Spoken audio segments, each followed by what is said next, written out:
2008, 2009, when I was 13 or 14, I'd just started a new habit of staying up very late. I'd sit in my room with the clock radio playing some tunes while I sat in bed doodling all night.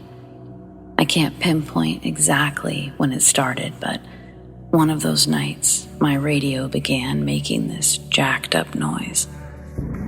Like a distorted, terrible noise over the faint sound of music struggling to be heard.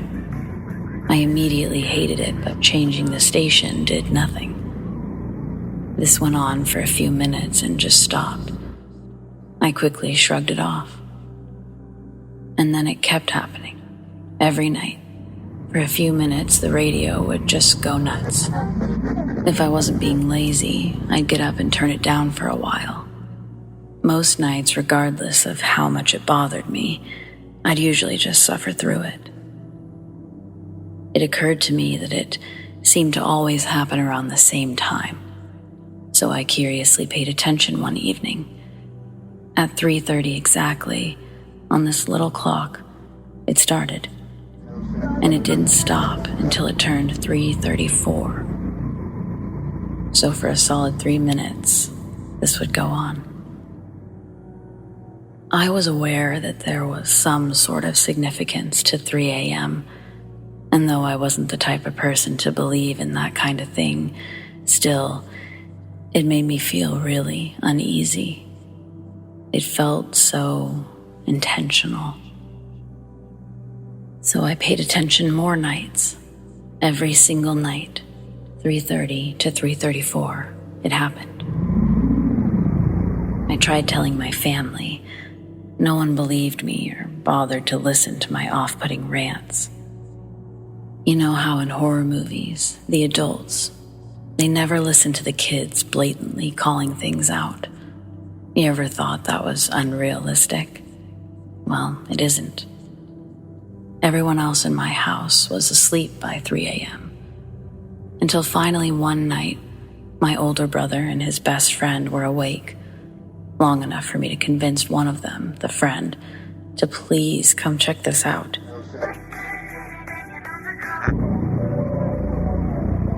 He acknowledged the strange sound and literally said, "I'm not fucking with that," and left. I started just turning the radio off and hanging out in the game room, but every time 3:30 rolled around, I was on edge. One night, once again alone, I was sitting at the desktop computer, trolling, whatever, when I hear what sounds like an avalanche falling in my kitchen right below me. The game room was upstairs and overlooked the living room, which connected to the kitchen. Completely open space. I heard what I assumed was every pot and pan in our kitchen simultaneously falling out of the cabinets. My first assumption was our cat was up to no good and knocked something over. But as I descended down the stairs in the pitch-black abyss of the ground floor, I thought, what if someone's breaking in? I run to switch on the light, but nothing. No cat, no pans, no mess. Everything's perfectly fine. I was so confused. I even looked around to make sure, but I had zero explanation. And I know for a fact the kitchen was the source of the noise.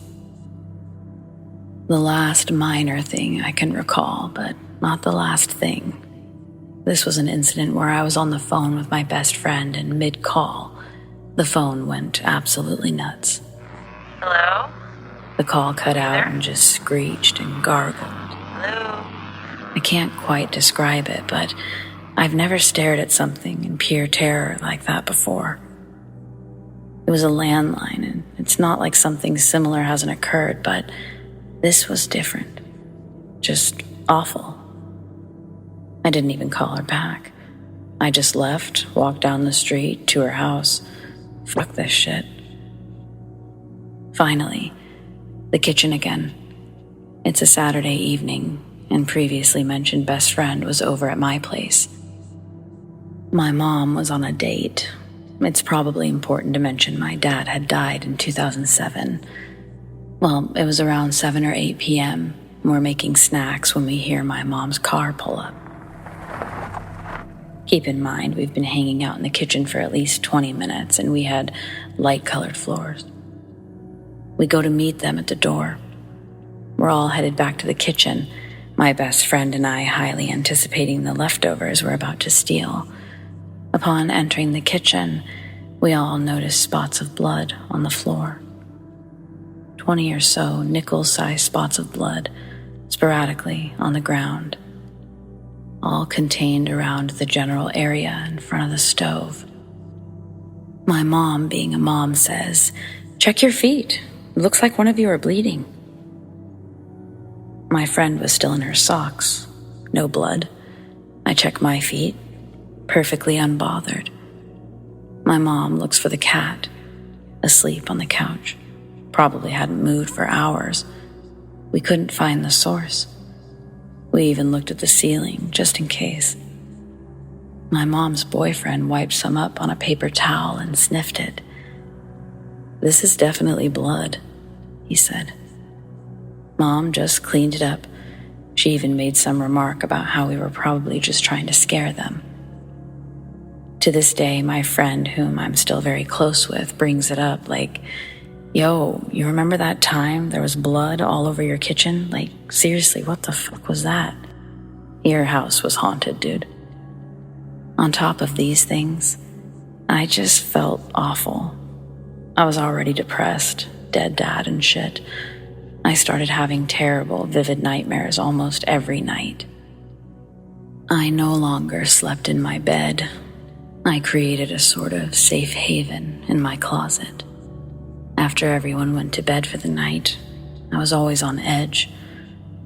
Another night of me snuggled up in my closet, I was listening to my radio and time somehow escaped me. The radio did its thing and I was done. I felt terrorized, targeted, and afraid. I just started crying. I hated it. Whatever it was, I just absolutely despised it. I begged it to stop. I can't remember exactly what I said, but it was along the lines of, "Stop, stop, stop, please stop, for fuck's sake, leave me alone, please." And it did. 3:32. I'll never forget it. Radio went back to singing clearly. If anything strange happened after that, I didn't bother noticing. A while later, when my mom was in her messier stage of grieving, after distracting herself with dating and work had failed, she was drinking herself to death on the couch again and brought up the blood in the kitchen to me. "You remember when we saw all that blood in the kitchen? You know what that reminded me of? Your dad. When he was almost gone and the diabetes was taking him, his feet would split and bleed, and I'd have to clean up all the little spots of blood that he'd leave behind. Oh, what a terrible time for us."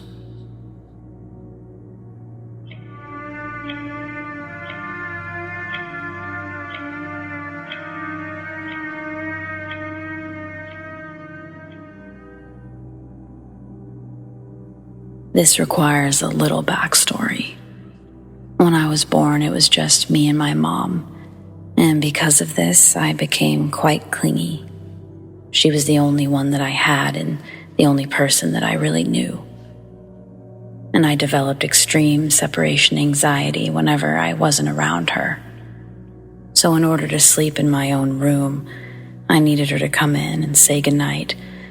And often, I would sneak into her room in the middle of the night and sleep there. Every night, I would yell for her to come into my room, and she would sit on the edge of my bed, reassure me that I was safe, turn off the lamp next to my bed, and close the door, leaving it just cracked enough where a little bit of light would shine through from the hallway. Her bedroom was quite literally across the hallway from mine, so when I would wake up in the middle of the night, scared, I'd slowly creak open my door and easily walk over to her room. I'd always know she was there because her door was cracked the same way mine was. When I was around 3 years old, she got remarried, which meant I couldn't sneak into her room quite as often.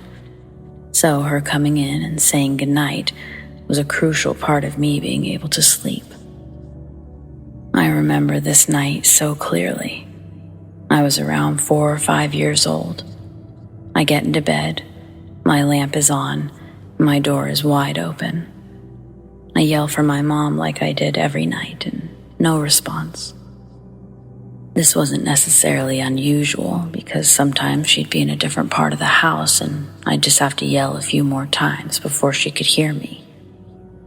I yell and yell, but she never comes, and I start to become quite anxious. I remember my mind racing with fear. I thought something terrible must have happened for her to not hear me yelling for her. But I just kept yelling, "Mom? Mama?" I just kept yelling, and I began to cry when all of a sudden I see this woman enter my doorway. This woman was very misty, almost like a cloud. And all of a sudden, this comfort feeling fell over me, and I stopped crying. She stood in my doorway and smiled at me, then began waving her hand, motioning for me to come into the hallway. I then saw her slowly disappear. I got up and walked into the hallway, and she was gone. I see my mom's door wide open and no one inside. I then started to hear noise coming from the basement, which I couldn't hear from inside my room. I walk down to the basement and I see my mom and her husband watching a movie a little too loud, and when they see me, they pause it, and I can see my mom realize that she hadn't said goodnight yet. She then brings me upstairs and puts me to bed. I never really told anyone about this, but it's always something I remembered because of how she smiled at me, made me feel less scared. It was almost as if she was trying to tell me that my mom was fine, she just couldn't hear me. It's also something I learned from a young age that not all ghosts are scary or out to harm you. I've always appreciated that thought.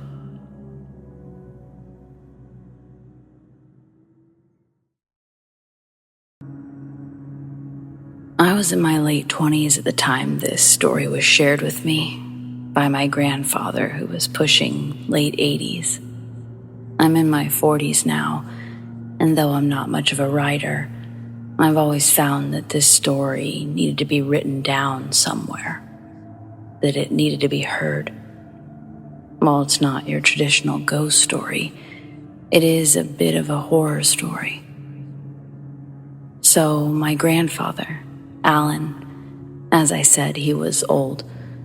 He was still feisty as ever, but he had recently started mentioning how he was ready for the Lord to take him. So I think with this mortal awareness, he's been a lot more willing to share stories about his life. I won't pretend we've ever had some loving, special relationship. Aside from a few family gatherings that he'd make an appearance at, there wasn't much engagement between the two of us. Or he and my parents even. After my grandma Tony died, he'd married someone new, Laura. She was really the glue keeping him together at all. When she passed, his already pessimistic disposition became a religion. For the last 4 years up to this point, he'd lived in a nursing home uptown. My dad had made sure that every accommodation that he could ever need was met. One of those 5-star chandelier in the front room nursing homes. Even with the 24-hour assistance there, he still called my dad or I every couple of days to help move something or take him somewhere. I think he was lonely, and although he'd never admit it, I think he enjoyed the time with us. So I was happy to pick him up and drive him to the bank or the grocery store when he called me. Our last interaction together, however, for the first time, gave me real perspective on why we should respect our elders. I mean, they've lived twice as long as we have. All the bullshit that we've experienced growing up, they've done it double. Chances are, if you're young, you haven't had the true, very worst experience of your life. Not yet. But on the contrary, your best day is still to come as well. If you're old, you've seen it, you've done it. You're wiser and mentally stronger than you were from the life that you've lived. And some old people, let me tell you, have lived through some wild shit. My family is just one example of likely many. Anyway, the story. When I picked up my grandfather for breakfast that morning, he looked exhausted. When we got to a table, I finally asked him why he looked so tired. He told me that he hadn't gotten any sleep the past couple of nights because he'd been having night terrors again. The same reoccurring dreams since Tuesday. I asked what were the dreams about, and he says, Jesus, I ought to share this with someone before I die. And then he goes, not even your grandma and your parents know the details of this one. Do you want to know how your grandpa Sam died? And so, over a grand slamwich at Denny's, I learned the real story behind my Grandpa Sam's untimely death. Grandpa Sam was my mom's dad. He died before I was born. What I was told growing up is that he died in a boating accident. Apparently, no, that's not how he died. There was a boat crash, but that's not what killed him. And my other grandfather, Alan, was there when it happened. A brief catch-up on some family tree dynamics may help this read better, or at the very least write better. So, back in the day, before my parents were born, Alan and Sam were already friends. They'd gone to high school together. And eventually they'd meet their future wives, also high school friends, Lorraine and Tony, at community college. Eventually, Grandpa Sam joins the military, visits Bora Bora while overseas, comes home with the idea of proposing to my future Grandma Lorraine and getting married there.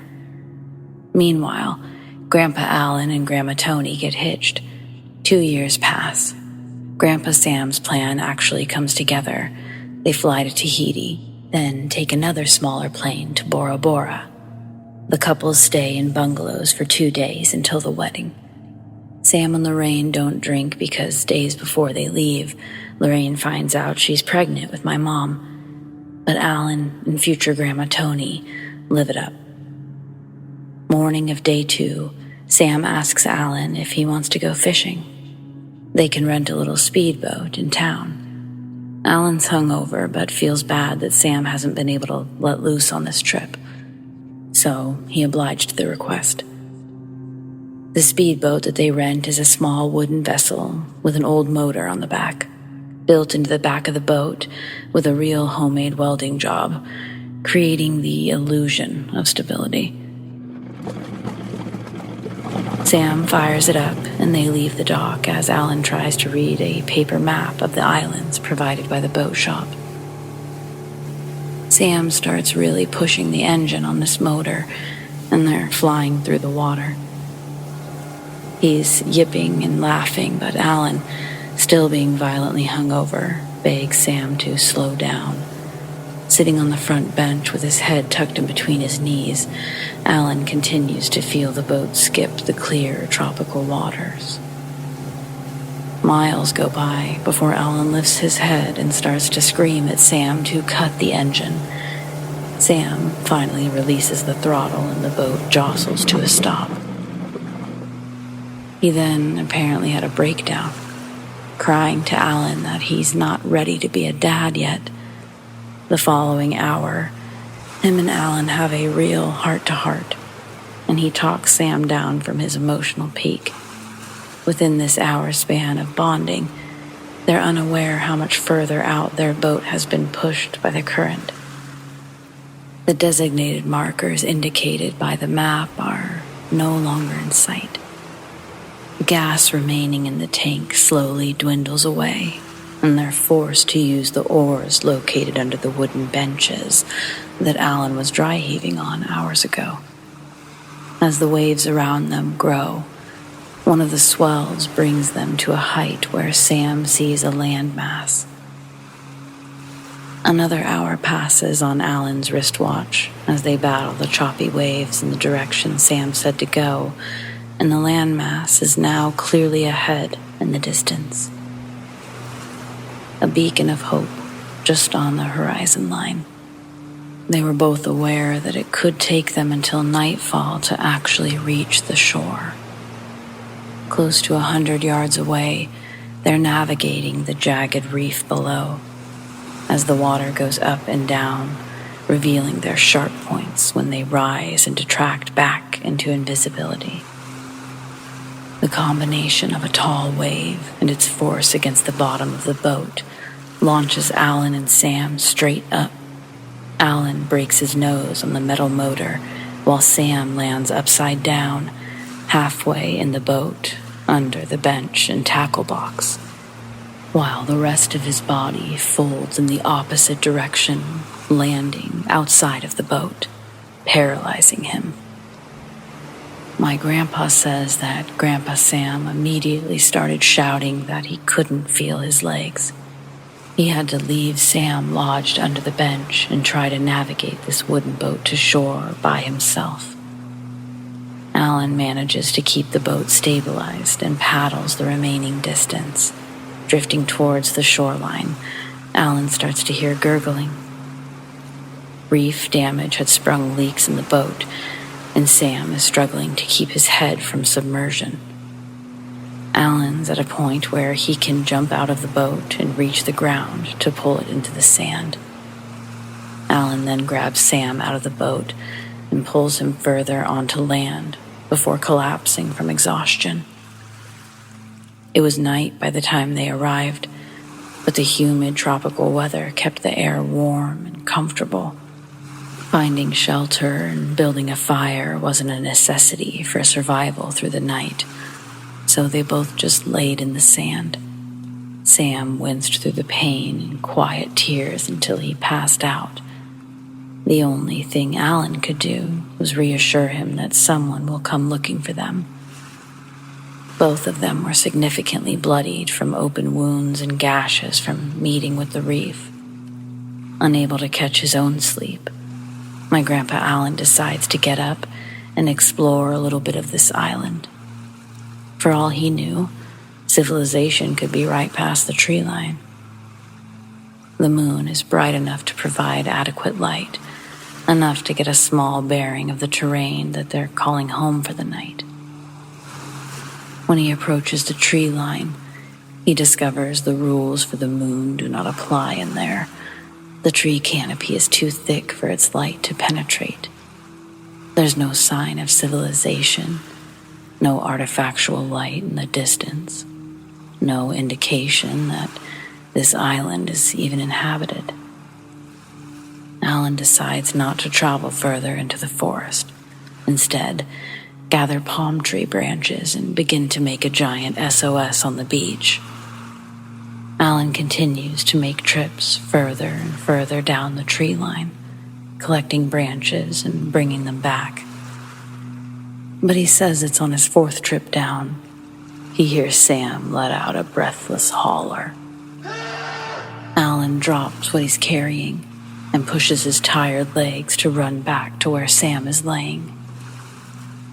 Approaching through the dark, Alan says it looks like silhouettes of a few big stones had been placed on Sam. But in the seconds it took him to get closer, he saw that the stones were moving, and more of these things were crawling from the forest line, onto the beach. When Alan got close enough to see what he'd been staring at, the sight broke something inside of him. No longer silhouettes, now vivid purple and red shells. Some coconut crabs had wandered out of the forest for an easy meal, and more were coming to join in. By the time Alan reached Sam, coconut crabs had covered his entire body. Alan ran to the boat and retrieved an oar, and he started swinging at the increasing number of coconut crabs, but was eventually outnumbered to the point of needing to flee himself to avoid sharing the same fate. My grandpa Alan had to watch from afar as the coconut crabs eventually dragged separated body parts of Sam into the forest. By the time the sun had risen, Sam's body was entirely gone. In agony, Alan finished the SOS sign and was spotted by an aircraft later that evening. When he got back to the bungalows, he had to break the news to everyone. It was earth-shattering. He never wanted to go into detail, and he'd never told anyone about seeing Grandpa Sam's body. But every decade or so, he's plagued with night terrors about being back on that beach. We both cried at Denny's that day.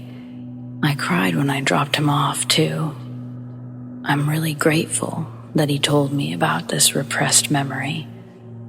I always hoped that it helped him release the reoccurring nightmares that he was having.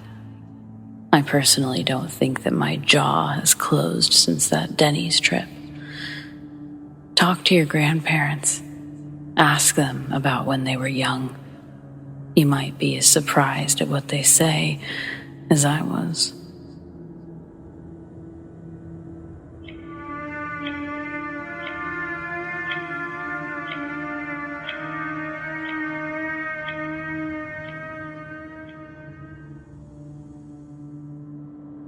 When my wife and I were still in the dating phase of our relationship, my soon-to-be mother-in-law, Arlita, called me up one evening, asking if I could check out a noise she'd been hearing in her attic. She thought a critter possibly found its way up there. It wouldn't be the first time I've had to remove an unwanted guest who started living in the walls of this poor woman's house. This actually happened enough that I had made my own possum-catching gear for when I'd need to wrangle another hot one.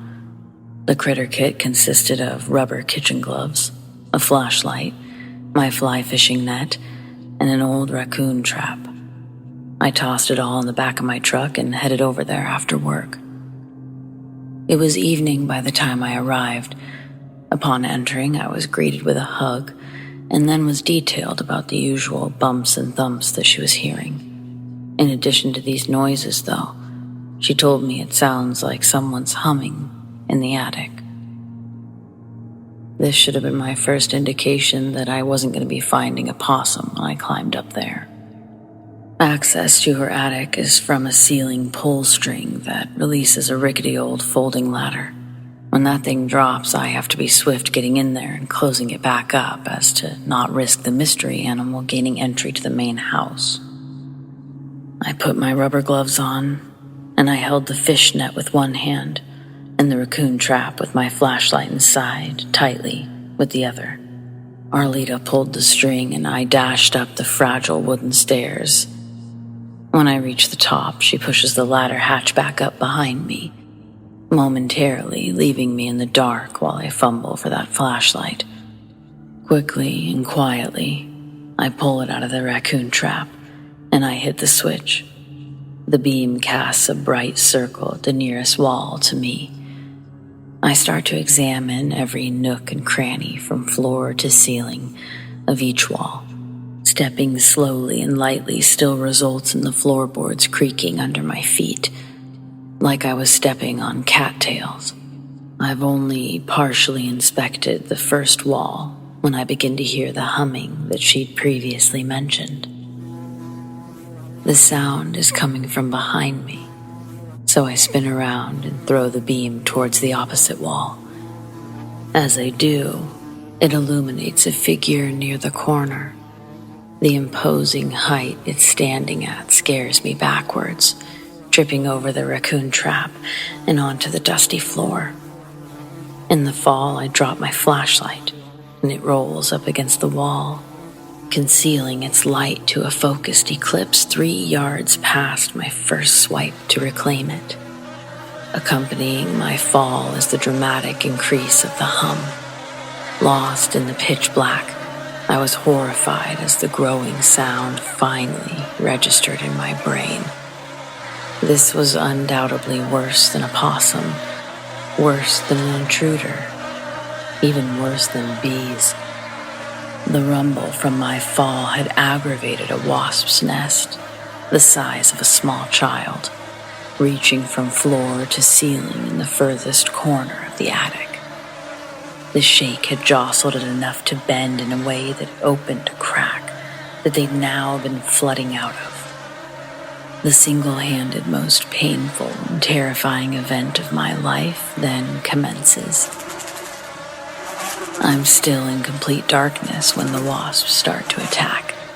A cloud of razor blades brings me to my knees, engulfing my body like a dense fog of buzzing and stingers.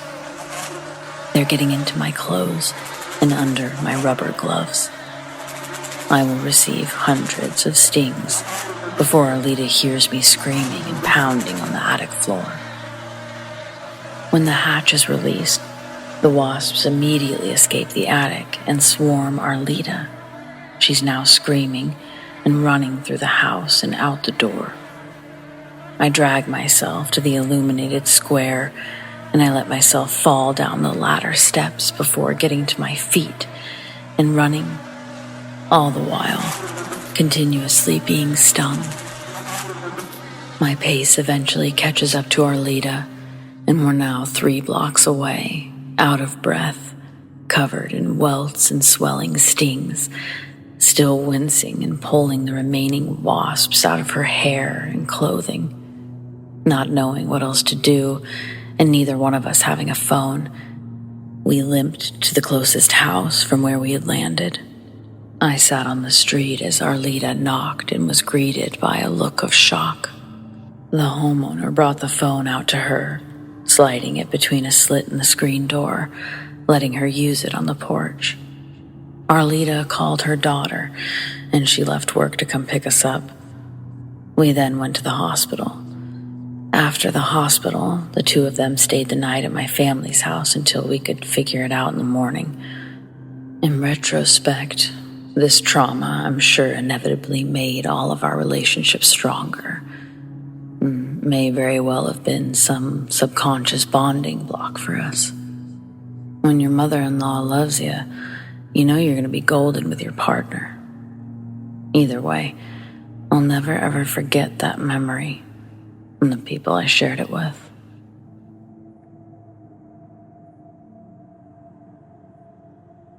I live alone in a small 1-bedroom apartment. Earlier this week, I was called into work to help fix some coding problems, and I ended up getting home around 1 a.m. Opening my door, I walked in to see a bowl of popcorn sitting on my couch. My next steps are for the umbrella leaned against the wall to my left. It was the closest object I could find to arm myself with as I proceeded to look under furniture, my bedroom, tear down the coats in the closet to see if anyone was hiding behind them, even tore down the shower curtain, all while holding this small umbrella with a death grip. Again, I live alone and was gone all evening. Seeing a bowl of freshly popped popcorn left me more than a little shaken. The apartment didn't smell of any unfamiliar odors. It didn't even smell like popcorn had been popped. Walking back to the couch, I slowly picked up the bowl and inspected it. It was my bowl, and the discarded wrapper led me to believe that it was my Orville popcorn, which I'd just recently purchased. The popcorn was still warm, but had absolutely no scent. I was at a complete loss for words. My Ring doorbell had never sent me a notification during the day, nor was there anything out of the ordinary on the recordings I viewed. I dumped the popcorn into my garbage can, and then I sat back on the couch, trying to figure out how this could have happened. My next sinking thought was that maybe I had done it and forgotten about it, like really forgotten about it. Even though it was warm and I hadn't been home all day, maybe there was a carbon monoxide leak in my apartment. No, that was my next inspection. Everything was fine. Sitting back on the couch, defeated and angry at my confusion. It's almost 3 a.m, and I'm gonna play some Xbox and go to sleep. Reaching for the controller, I notice it's not in its usual port. I swore I left it charging before I went into work. I scour the place, but don't spend too much time because I'm exhausted. So I chalk it up to another action performed mindlessly by me. The TV remote is next to me, so I switch it on, but instantly turn it back off. Because right next to me, I hear, "Yo, what?" Too close to be mistaken for my neighbor talking through the walls. Not to mention, it was nearly 3 a.m. Odds were I was the only one awake in my unit. I jumped right off the couch, ran to my bedroom, and slammed the door. I hear what I think is my front door opening and slamming shut. Honestly, I didn't even go out to investigate. I just locked my bedroom door from the inside and tried to fall asleep. This was too much, and if all of these oddities somehow did turn out to be a burglar, congratulations, you can have my shit. I was all done for the night. It was time to shut down, reducing the risks of the growing sense of dread evolving into unhinged hysterics. The next morning, I woke up and I almost forgot about the terrors of the night before, until I found my Xbox controller on the counter in the bathroom. The position and placement of the controller, it seemed familiar, yet I don't know why. I have no recent memory of ever putting it there. This made the hairs on the back of my neck instantly rise again, and still in my pajamas, I decided to just leave for a while. I sit in a 7-Eleven parking lot for what seems like hours, long enough for the sun to fully rise from dawn. Seeing no other options, I drove back home. This time, entering through my door, nothing immediately had me on high alert. It was just the energy was different. After a couple of days, I was able to relax again. No harm, no foul. Just a weird anomaly I shouldn't waste any more time thinking about. The following week, I'm playing Sea of Thieves online with a buddy. My munchie urge begins to outweigh the strangeness I had previously felt about the popcorn incident. So, I hop up and I pop myself a bag. It still makes my stomach turn a little to see that there's a bag missing, reminding me just how real the strangeness indeed was. But I put it out of my mind, distracted by my game and hunger. I pop the bowl of popcorn and take it to the couch. Unlike the previous bowl of popcorn, this one fills my apartment with the thick, mouth-watering smell of buttered goodness. Back on the couch, I hop back on the game. My buddy's still not back from his snack retrieval, so I take this window of time to run to the bathroom before fully immersing myself into the world of plundering pirates with my crew. I toss the controller on the bathroom counter and take care of business. When I swing the bathroom door back open, the apartment is completely dark. Xbox is off, TV is off, and I'm terrified, practically reduced to a cower on the bathroom floor. This time, my weapon of choice was the retractable metal shower curtain rod. Held in front of me like a cheap lightsaber, I shuffled into the living room and flipped the lights back on. My front door was still locked and deadbolted. Nothing else seemed to be disturbed. That is until I made my way back over to the couch, and I noticed my bowl of popcorn was completely gone. Words of confusion audibly escaped my mouth. Yo, what? And in that moment, a gut-wrenching feeling deep down of a pungent familiarity that once tainted my mind takes over, and I realize that without even looking for the popcorn, I already knew where it was. I walked into the kitchen, and sure enough, just behind the aluminum trash lid, nearly at the bottom of the black bag, laid my popcorn, discarded amongst the collected rubbish of the day. The pit grows in my stomach, as if I'm approaching the peak of madness like a roller coaster's edge. Then, my bedroom door slams so hard it shakes the walls, and my roller coaster of emotion descends into freefall.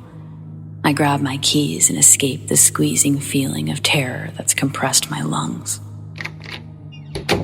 I slept in my office that night. One of my coworkers found me sleeping on the couch, and they praised me for how hard I've been working on this project. I didn't bother correcting their assumptions. I also didn't bother confiding in anyone about what happened because, well, I don't even know how I should be approaching this. It's either like the most twisted case of deja vu ever, or something. The other option is that it's something actually based in reality. Did a small burglar enter my house unnoticed and then decide not to take anything, but dump my popcorn for some reason? Is this paranormal? Who keeps wasting my popcorn, and why?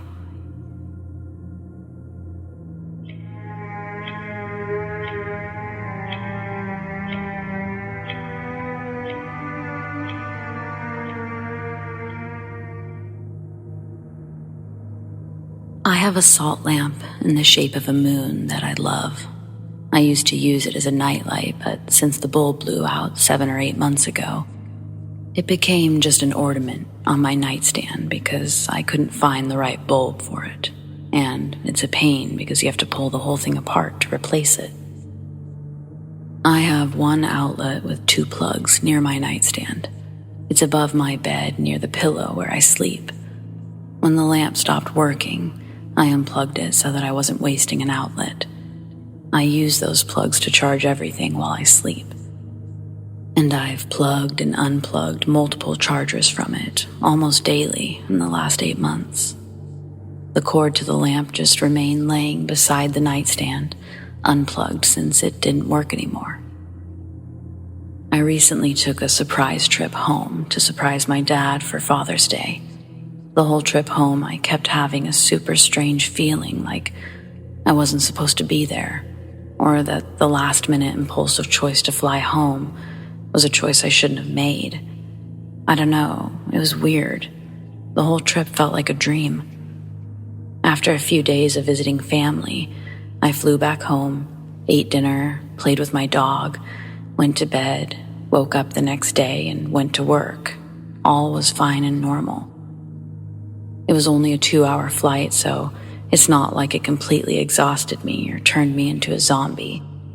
I'd gone to bed at my normal time. That night, after my first day home, I do my same routine, but when I shut my bedroom light off, I noticed that the moon lamp is glowing. I was so confused, I turned my light back on, and I noticed that it was plugged into the outlet above my pillow.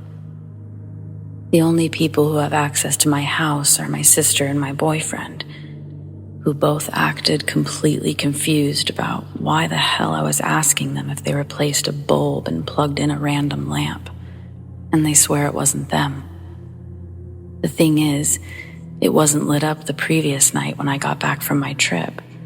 It lights up my whole room, so I would have noticed immediately, which means it had somehow been fixed and plugged into the wall and switched on that day. Nobody was at my house while I was at work. My door was locked, and I highly doubt anyone would risk bothering my very territorial pit just to secretly replace a bulb and plug in a random lamp on my nightstand. So, was this a glitch or what? Creepy as fuck, and I can't stop thinking about it. But there's more that I can't stop thinking about. Because like 8 months ago, a feral kitten got dropped off at my house by the mama. Mama never came back. The kitten was adorable, but very scared. It made a home under my shed, and I've fed him every day since. It took 6 or 7 months for him to trust me enough to let me touch him. He's gorgeous, long-haired. When he started allowing me to pet him, I noticed his hair was very matted down his legs and under his belly. I called around, and no groomer would see him without shots and sedation, which required a vet visit. In total, it was going to cost me $400. We don't have any local feral cat programs. They're all over an hour away, and none of them could or would help. I tried to cut the mats out myself with scissors, but was unsuccessful. It was like trying to cut through carpet, a carpet with sharp claws and an attitude. So I made him an appointment. The day of his appointment, I tried unsuccessfully to catch him, and I had to cancel it at the last minute. I was trying to figure out some other options, but I had that trip home planned for the next day to visit my dad, and I decided that he would just have to wait. So I went home to my family's for like 3 days, and as I said, the whole time I was feeling off, like I wasn't supposed to be there. It was a very weird feeling, not in a bad way feeling, but just this trip wasn't supposed to happen, neutral sort of feeling. I got back from my trip, then the incident with the lamp. Well then, a few days after, I was sitting outside when the kitten came out for dinner. Immediately, I noticed he had been groomed. And not just hacked with scissors, but professionally groomed. All of his matting is gone, his head and neck cleaned up. I could chalk it up to a random good Samaritan, if only I had neighbors. I'm in the middle of nowhere. This cat is at my house 24/7. He is here, always. There's tons of strays in our county, and they're genuinely viewed as a nuisance. There's just no way he befriended somebody else who would be crazy enough to spend $400 on an insane feral cat, only to release him back into the wild. And what are the chances that they do this within days of me having an appointment to get it done? I've kept a close eye on him since, and still, I've yet to see him wander. This, coupled with the mysterious lamp, I truly believe something happened on that trip to jump me into a new timeline. Perhaps it was one where I was able to catch the feral cat for his appointment to be groomed, and one where I also repaired my lamp.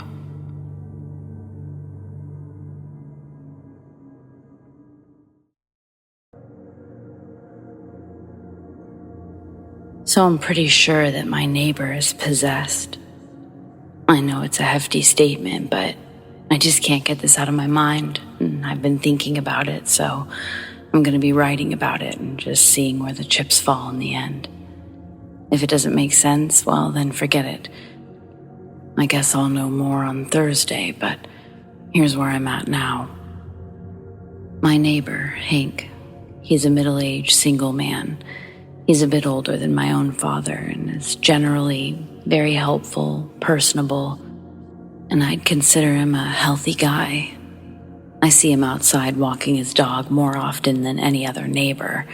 He's out mornings and evenings. He really is a nice, normal guy. Usually around 7 p.m. I'll go out for my cigarette, and he'll come over to the fence and chat for a bit, while his dog, Molly, does her business. I always enjoy it. With a lot of things, I'm a creature of habit, and so is he. Routine is important to both of us, and for some reason, it makes me feel safer in this neighborhood. After all, I live alone and not really in the fancy Hollywood Hills, just the valley outside of them. So it's nice to have someone you can trust. Well, now, I don't know what the fuck to do. Excuse my language. Saturday night, I go out for my cigarette. I don't immediately see Hank, but that's fine. He's likely around, I tell myself. I'm sitting there with my gaze off to the right, and as I'm enjoying myself, my cigarette eventually comes to an end. I turn to put it out, and there's Hank, standing almost where he normally does, just staring. He looks unwell, bags under his eyes and expressionless. Even though the sight of him just standing there is unsettling, I sort of rush over to him. I'm concerned by his color, and at first, he says nothing when I ask if he's all right. But then he just smiles, and it's an out-of-place smile, one that made me straighten up my stance and back up a bit. I hear something on his side of the fence, and that's when I realize, no Molly. I ask him, is that Molly? Does she want a treat? I can go grab her one. I really wanted to go grab my phone more than anything. I was feeling uneasy with the lack of conversation coming from Hank. He doesn't answer me about Molly, and now the fact that I'm not seeing her, combined with his stance and behavior, it's making me nervous. Had something happened to her and he was in a state of shock? Then the sound again, or still, catches my eye. The scratching. It sounds like it's against the wooden fence, but I still don't see Molly. I start to sort of lean over my side of the fence to his, and he abruptly says, "No." He didn't put his hands on me or anything. He actually never moved his hands at all, not that I could see. But the way that he said no, he sounded mean. Then, just past him, through the window, I see Molly. She's now pressed against the glass, barking. The whole scene feels tense, and I don't really know what to do. I still hear the sound of scratching, and Hank, he's still staring at me. I decide to leave. I tell him that I'm going to head inside, but I'll see him tomorrow for church. Another routine of ours. At first, still nothing.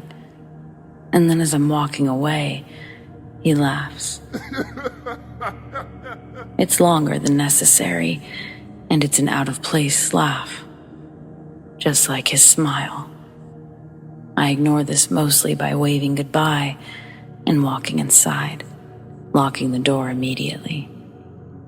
I head straight for my kitchen window, which gives me a view of where I just left Hank, and a bit further towards our backyards. He's still standing at the fence, staring forward. I'm truly panicked, thinking I'm going to have to call the police or something. Someone other than me is going to have to check on my friend if he basically stays out there all night. As I stood there, watching him, I realized that he was scratching at the fence.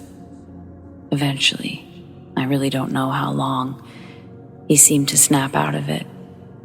He seemed scared for just a moment, and then he ran back inside his house through the front door.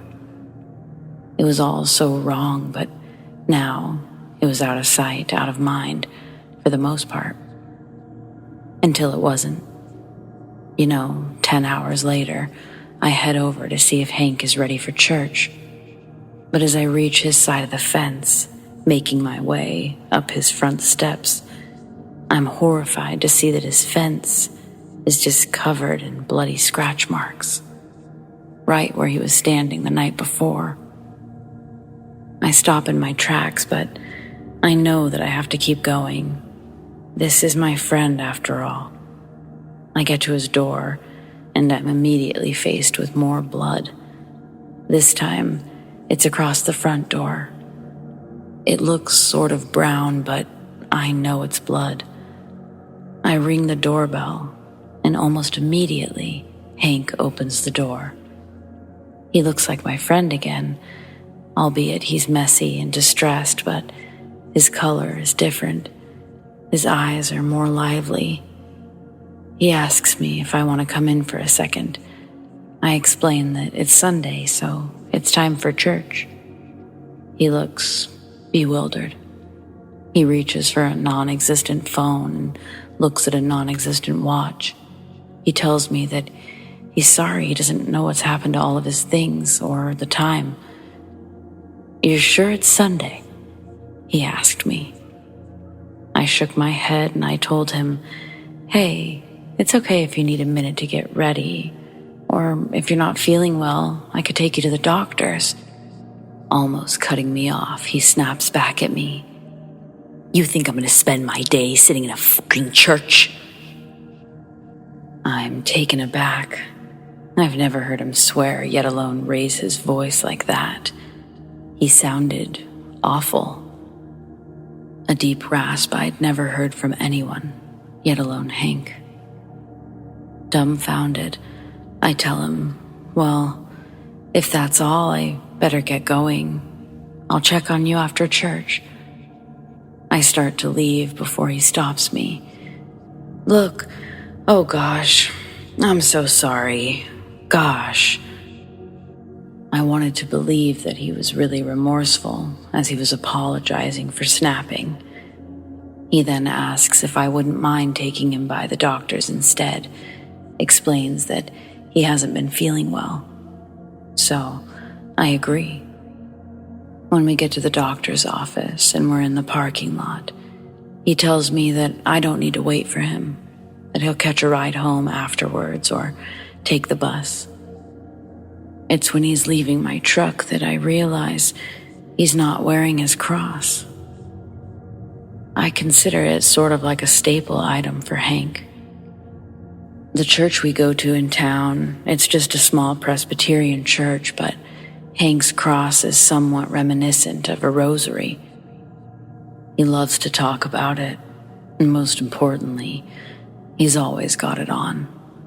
It's either tucked in under his jacket or shirt, and you can see it through the collar, yet on this day, it's missing entirely. I couldn't recall if it was missing the night before, or why I hadn't noticed. He was out of my car before I could bring it up. I didn't immediately leave the area, though. Instead, I waited just to make sure he was safe. He walks in the front entrance, and before I can make a sigh of relief, I watch him walk back out. I had no idea what the heck he was doing, but I watched him walk into the woods. These woods do eventually lead back to our houses, but why was he walking that way? Why was he going home? I wasn't really sure what to do, so I called a friend of ours, a woman named Miriam. I knew that every Sunday after church, they would go for Sundays. Sundays on Sundays, they called it. They were basically old people best friends or lovers. I'm not really sure. But I know she was the only other person that was really close to Hank. She's old-fashioned, however, and she didn't appreciate me calling her as church was about to get started. "Anything you've got to say to me is better said with God anyway, so get down here." I was frustrated, to say the least. When I showed up, she looked concerned. I figured that she would when she saw that I was in fact not with Hank. About 30 minutes into Sunday service, I get a phone call. Normally, I keep my phone off, but the buzz of the morning had me all messed up and I must have forgotten. I don't immediately recognize the number, so I let it go to a message. But they don't leave one. Instead, they call again, and I excuse myself. It's a local sheriff's deputy asking me if I'm indeed who I am. I confirm, yes, I am she, and he continues. "Your neighbor," he says Hank's name. "He's asking for you, ma'am. We've got him here at the station. He's not under arrest, but he's in pretty bad shape." The rest is just sort of a blur as I frantically agree to meet them as soon as possible. When I get inside the station, I see that Hank looks terrible. He's sitting and facing a wall, not in a cell, just a bench in the lobby. No police even greet me as I enter and walk around.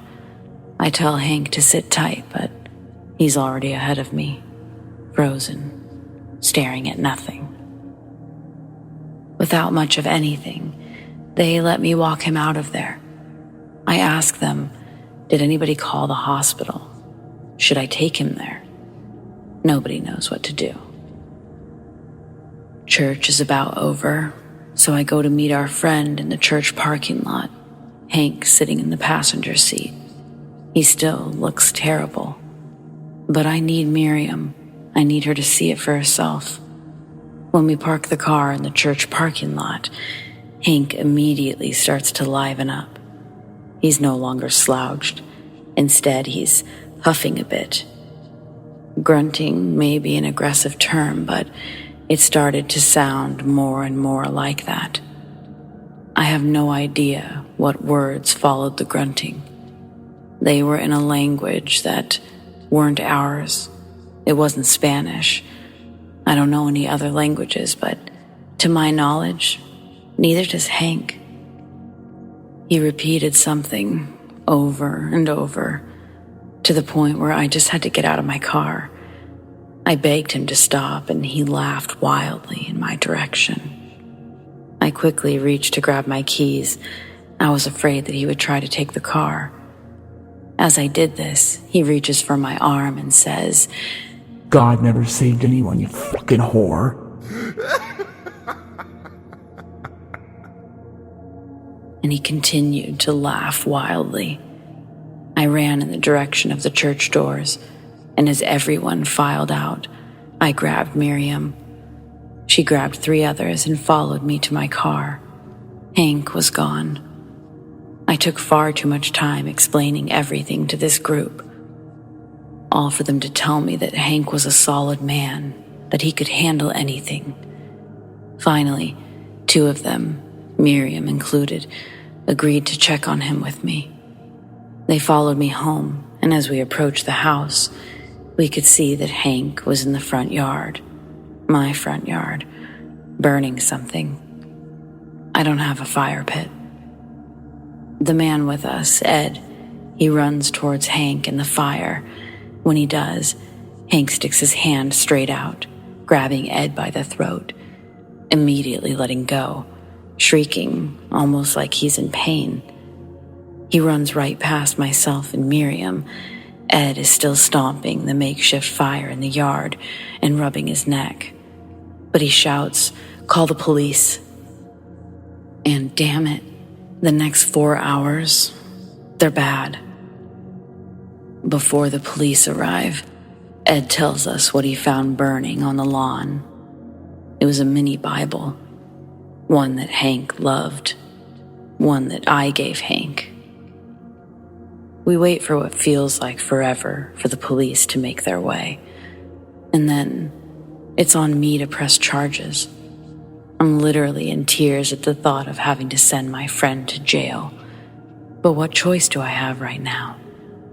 I beg the officers to go inside and see if they can find his cross, to please bring it with them, and they tell me that they will. But as I see Hank get loaded into the police car, he's not wearing it, and I'm filled with so much dread. I don't know what I've done, and I don't know what to do. I just know that somehow, as selfish as it sounds, I felt a lot safer knowing that Hank wasn't at his house. I find out Monday morning that Hank's going to be released. He's been evaluated by a physician, they say, and he's not showing any signs of being a danger to anyone or himself. I get home from work that evening, and I'm half expecting to see a fire. Instead, I see Hank watering his front yard, waving a nice wave in my direction, acting completely oblivious to what had just taken place the night before. I sit in my car for a while, and before getting out, I find myself putting 911 on the speed dial, and I hate this. I walk to my front door, almost not going to say anything, but I'm terrified when I hear him start to say something to me, and it's again something I don't understand. I pick up my pace, and I hear, "Rah!" causing me to jump. He laughs that laugh that won't leave my brain. I slam my front door shut, locking it immediately out of fear. A new routine that I've adopted. Soon after, I'm in my kitchen, and I see through my window Hank standing in front of it. I'm startled, but he's not looking in my direction. He's looking at his own house, but just standing there. I close the shades to offer me some relaxation for a minute. I ate some food, and I started to research providers in the area. My friend is clearly struggling. After reading several stories about families dealing with mental illness and articles relating to such, I stumble upon something that draws parallels to psychological disorders and possible demonic possession. And that's when I needed to take a break from reading. It was about 7 p.m. I go outside for my cigarette, and I see Hank. And it's so unsettling because he's back to watering his lawn, or maybe he never stopped. He then stops for just a moment, and he walks over to the fence. I'm trying to sort of ignore him, worried that he'll have something terrible to say or something creepy to do. But then I decide to ask him a question that's been on my mind for a whole day now. "Where's Molly?" He looks down, smiles this new smile that I despise, and he tells me, calmly and almost sarcastically, "Oh yeah, Molly? Yeah, she was a good girl and all, but I just had to get rid of her, you know? I'm just getting too old to keep up with her, you know?" No, I don't know, Hank. What the fuck? It's not like Molly is a spring chicken. He's had her as long as I've lived here, which is about 4 years now, and Hank loves her. My heart just broke and I started unexpectedly crying. Hank, though, he just smiled. He was pleased to see me so sad. He sighed like a fake sigh, and he looked away, continuing to smirk and continuing to water his lawn. That was last night. I didn't hardly sleep, and I didn't go to work today. And for hours, I've done nothing but call every Catholic church I can in search of a priest who can help identify possession and obsession. I've been told that someone will visit us on Thursday, but that seems ages away. The days are long and the nights are longer. It feels heavy around here. I miss my friend. I miss his dog. Someone please tell me that there's hope after something like this.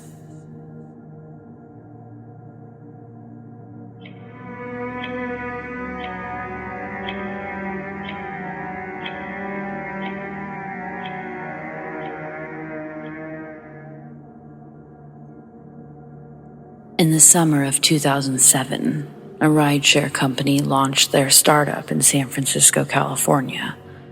I was one of the first drivers to be hired onto the team. Being one of the first drivers for this business meant that we were basically their beta test subjects. Throw these drivers out into the field and implement changes and regulations from their reported experiences. If we had any questions or concerns, there was a number that we had to call. It acted as a 24-hour hotline to corporate. Their legal representatives would listen to your issue and advise what to do next. I'm proud to say that of my 3 years driving with them, I never ran anyone over with my car or even dinged a fender, but I did have to use that number once. Here's why.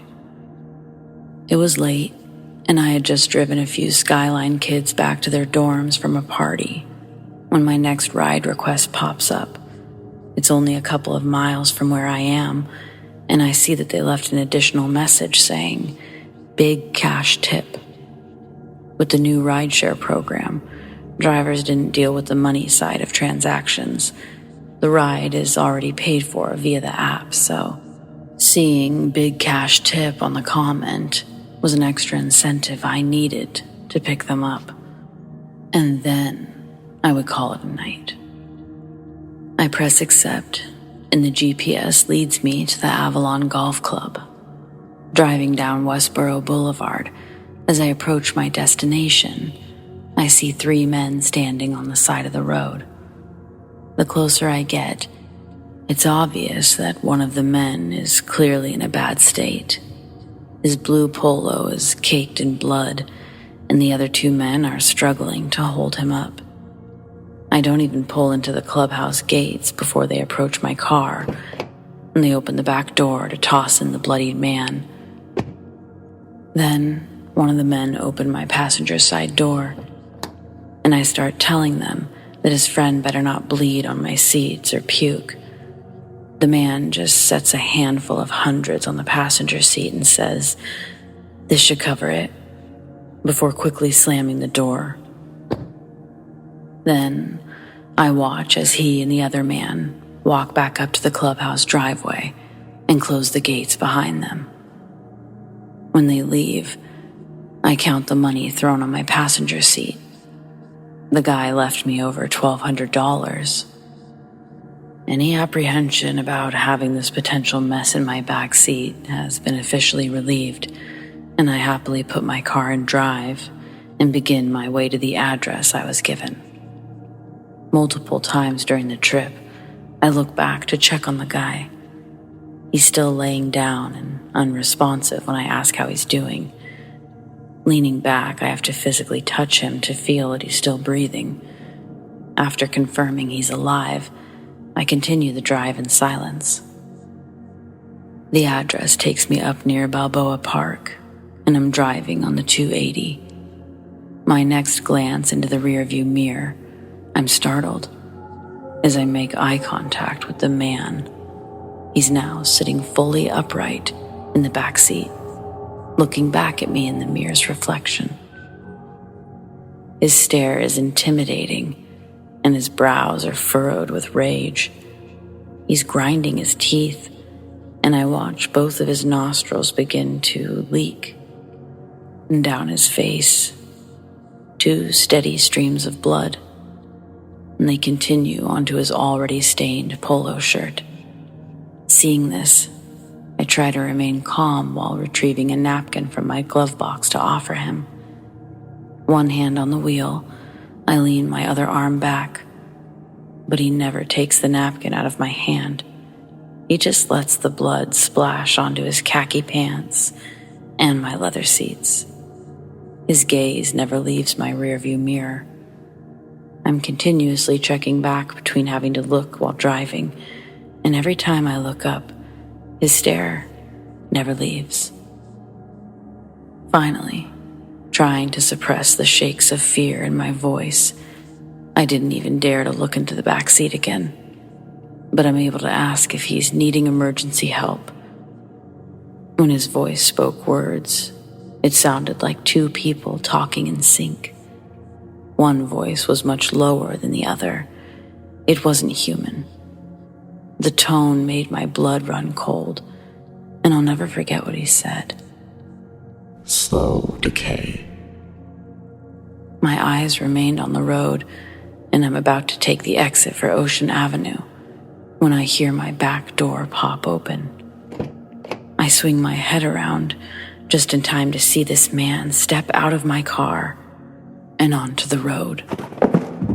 I then watch him do several violent tumbles onto the empty freeway.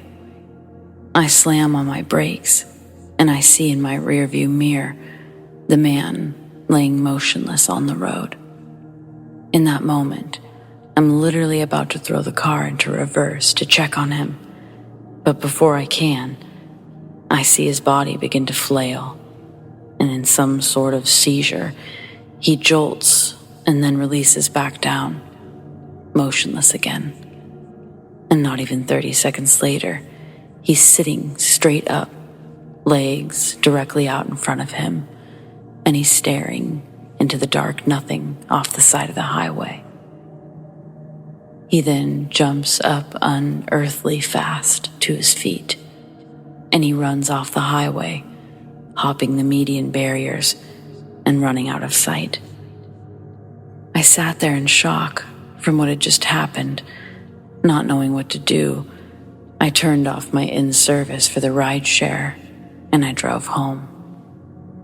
When I got home, I called the crisis number to report what had happened, and my representative, they didn't know what to do. He transferred me to somebody else who asked me if I accrued any personal damages. When I said no, his best advice was for us to consider it an incidental statistical anomaly, and that I wouldn't need to follow up with it. I used a portion of the $1,200 to get my car detailed and any trace of remaining blood out of the back seats. And then I blew the rest on 4 big kegs for my buddy's birthday the following weekend, drinking to forget and all. It was one of the scariest moments in my life, and it allowed me to be king for a weekend at a party, so no harm, no foul, I guess.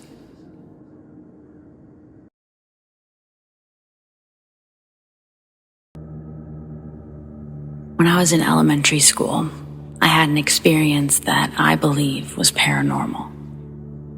My family has since moved, and we've lived in Puyallup for over 15 years, but this was when my family still lived in Steilacoom in Washington.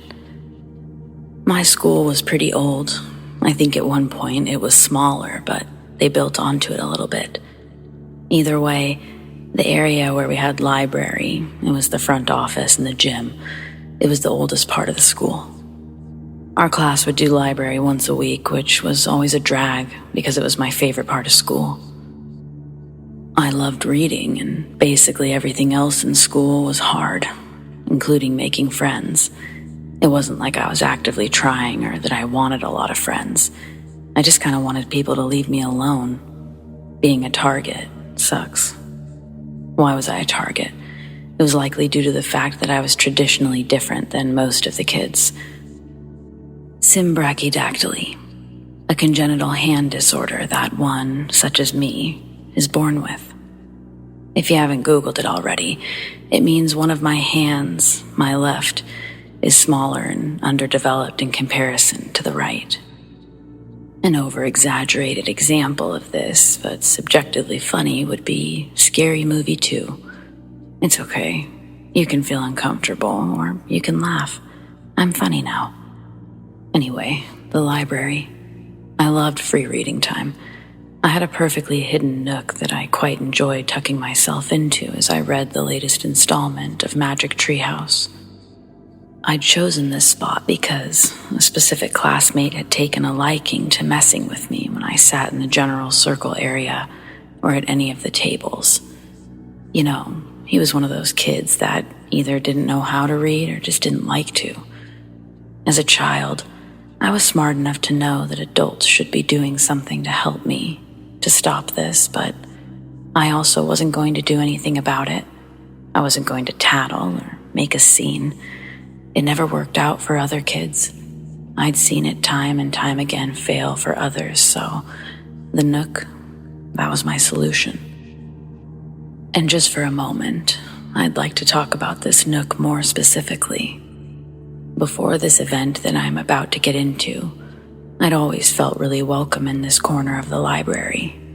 In fact, if I'm really honest with myself, from the moment I found the nook, it felt like I was led there by something. I read a lot of fantastical books and I had a big imagination, so it didn't seem so strange to me that maybe there was some sort of invisible friend here, perhaps an alien. I was a big fan of E.T. I recall a carving on the inside of the nook. CL was here. I wasn't rebellious enough to carve my own initials, but I admired this CL.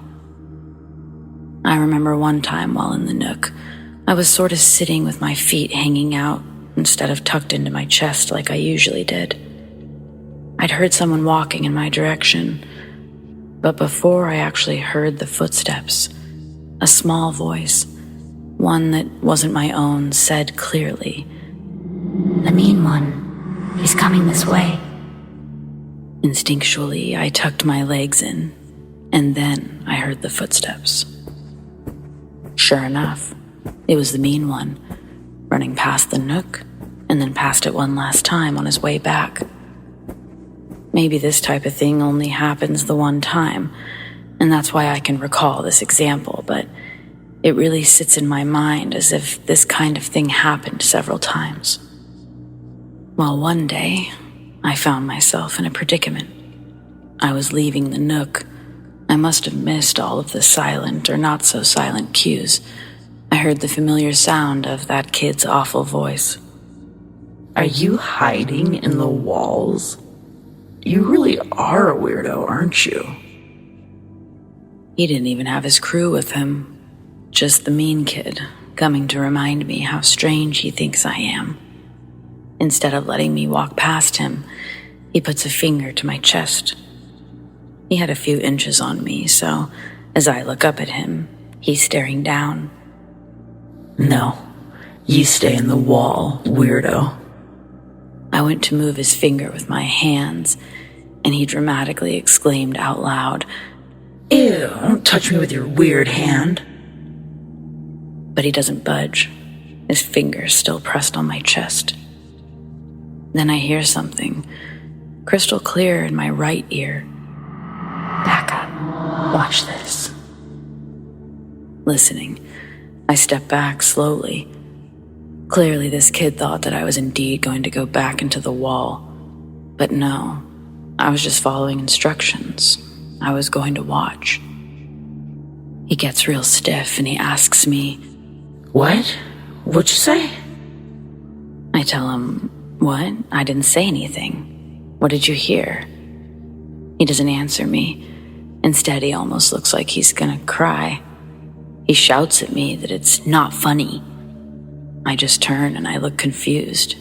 He jolts his body, looking behind him now, this time asking me while turned around, Hey, how are you doing that?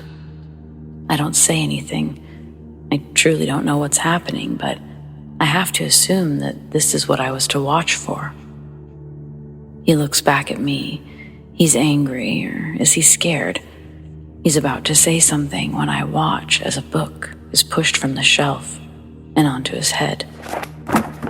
He's shocked because he knows that I didn't do it. Then, another book. And another. 3 different books pushed from the shelf and onto this kid. I almost laugh, but I hold my tongue and I cover my mouth. If he was angry before, he was absolutely terrified now. Without a word, he starts to well up in tears, taking off in the opposite direction. After just a few moments, I slowly pick up the books and I start putting them back on the shelf, whispering a sort of thank you before walking off. Honestly, it worked. I wasn't bothered the rest of the year, and the next year was middle school, a whole different ballgame.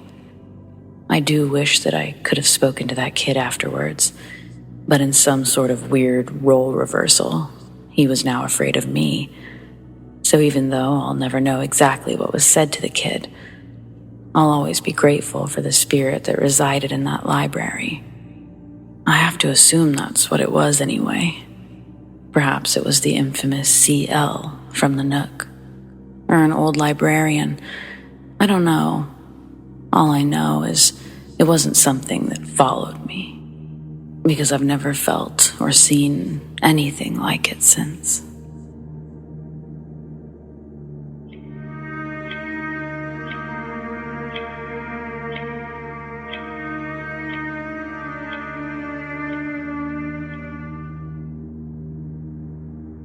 I used to watch my mom get ready in the mornings. I would sit behind her on the bed, and I'd watch her put on her makeup, take the curlers out of her hair, smiling at me through the mirror. But my favorite part was at the very end. It's when she would let me get a tiny spritz of her perfume. I'd stand next to her, close my eyes, and I'd feel a tiny mist of cold perfume touch my shoulders or arms. I did this for as long as I could remember. Maybe when I was finally doing makeup on my own, I stopped, but I would sneak into her room and use a spritz of her perfume. I lost my mom in 1994 when I was just 16. That's a horrible time for a girl to lose her mother, people would say. But honestly, I couldn't think of a good time to lose your mother, so I wasn't sure what those people knew anyway. For several years after my mom passed away, I would talk to her.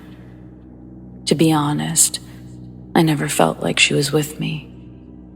I never felt that thing that others feel. That feeling that someone is with you, watching over you. I thought, that's just bullshit they tell you because no one knows how to deal with the idea of someone being dead. People can't deal with death. So, I stuck with that for a very long time. I think in some ways it helped me cope. In other ways, I felt entirely alone. Like when I was 18, I just bought my first car, like bought it on my own type of deal. The car that I'd been driving was my mom's, and right when I got into my new car, I watched as they moved her old car somewhere else on the lot, and I just lost it, bawled my eyes out. I know it's strange, but half of me was expecting her to just show up, that her ghost would just be there and comfort me.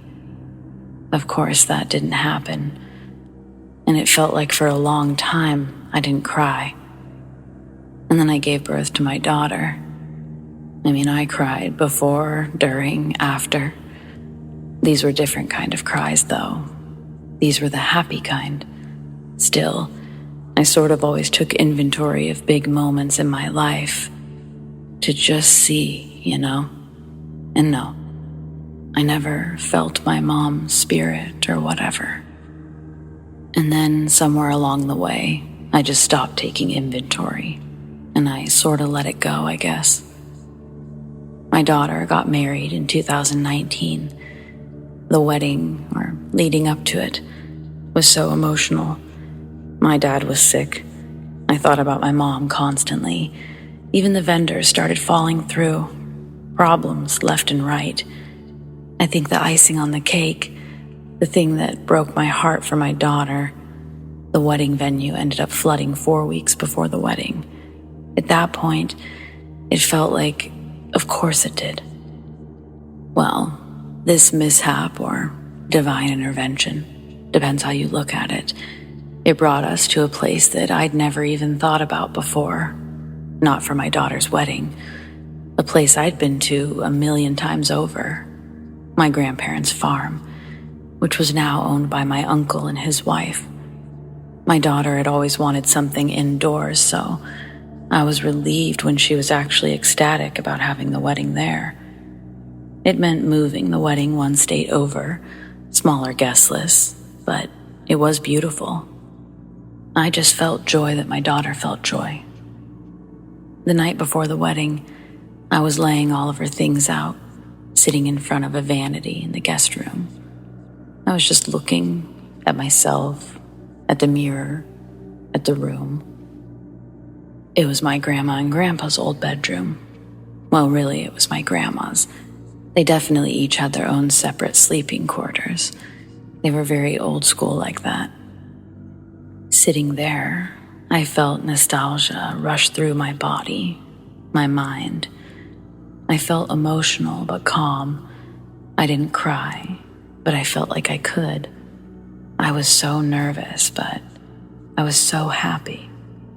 I closed my eyes and I just sort of sat there. I thought it would be my daughter I'd envisioned, dolled up in her dress, her future husband in awe as she waltzed down the aisle. But as my eyes stayed closed, it was my mom I saw. It was me watching her get ready, her smiling. She was just getting to our favorite part, and that's when I smelled that most amazing smell, her perfume. I'd brought it because I wanted to wear it on my daughter's big day, a piece of her grandmother she never knew, you know? More than smell the perfume, I felt the perfume. It was a light dust to my shoulders, as it always was. I immediately opened my eyes, and I see nothing, but I felt it. Whatever I was searching for, that I'd stopped searching for, it was more. It was subtle, yet intense. Like that buzz that a TV gives off when it looks like it's off, but you just know it's not. You can hear it or feel it. My mom, or her energy, it was definitely in this room. For just a moment, the air, it felt like love. It was cold and warm at the same time. The little lamp next to me flickered ever so slightly, and whether I imagined it or I heard it, my name filled my ears, and it was unmistakably my mom's voice. I haven't a clue what it means about how things work. I don't have answers or anything like that, but I do understand deep in my soul what people mean when they say they could just feel something. That's real. You can't force that. I had tried to for years, and it just didn't work, you know? After the wedding, I was helping clean up and put things away. My uncle's wife and I are talking, and I bring up my experience, wanting to get her take on the whole thing. She tells me that the whole house often smells like fresh lilacs, usually spring, early summer. My grandmother used to grow lilac trees right outside the windows for this exact effect. However, those trees were removed when my uncle and her took over the farm because she's allergic to lilacs. Strange as it may be, I smelled those lilacs there too. Life is a mystery. It's practically magic, you know? Anyway, thanks for listening.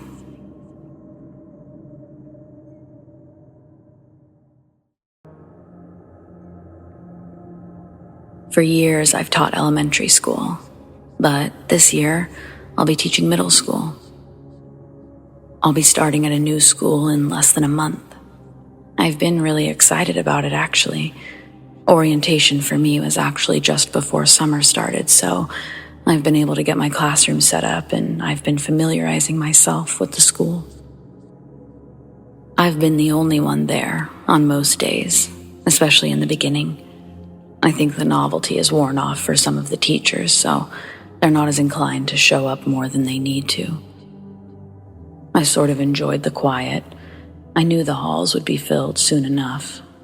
So, as I said, I've been excited. I'm still excited, but there's definitely something strange about this school. Specifically the second floor, where my classroom sits. For obvious reasons, I'm not going to name the school, but it's truly not that old of a building, only having been standing since the late 1980s. It's also located smack dab in the middle of a pretty well-known, populated area. I guess all this to say that it never really struck me as the type of place that could be haunted. It wasn't ominous by any means. But I think maybe it could be. I don't usually get involved in anything fantastical, right? I'm not one who actively believes in ghosts. I don't dismiss everything I don't understand, obviously, but still, ghosts? I've just never thought about it much as a topic at all. I mean, I teach children, so ghosts just haven't been part of my lesson plan. Why do I think this, though? What brought me here? I'll say it as it is or as it was, and then maybe someone with some experience can explain to me what's going on. About a week ago, I decided to bring my plants into the classroom. There's this window that faces the sun during the day, and that's where I'm going to have the reading nook. I bring 4 of my plants from home, all very easy to care for. A snake plant, aloe, and a couple of ponytail palms. All pretty drought resistant, and they like the sun. These plants have survived 2 moves, 1 across country. They've been with me for over 6 years. I set them up, no problem. As I'm leaving my classroom, it's early evening. I turn around to give my room that final proud look before heading out. The leaves on one of the palms seems to move. Strange. I wasn't near the nook before leaving. The window is closed. I didn't dive into the strangeness further. Instead, I just headed to my car and I made the trip home. I go back the following day, actually the following morning.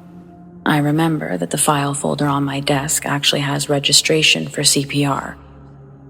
I'm expected to complete the class the following day. Without the forms, I have to pay over $100 out of pocket. And let's be honest, there's not a middle school teacher in the United States who can afford to let that kind of money just slip away. Not willingly. So I walk into my classroom, head straight to my desk, and the folder's not there. Without too much effort, I find it on the ground, just to the right of the desk. It must have gotten knocked over.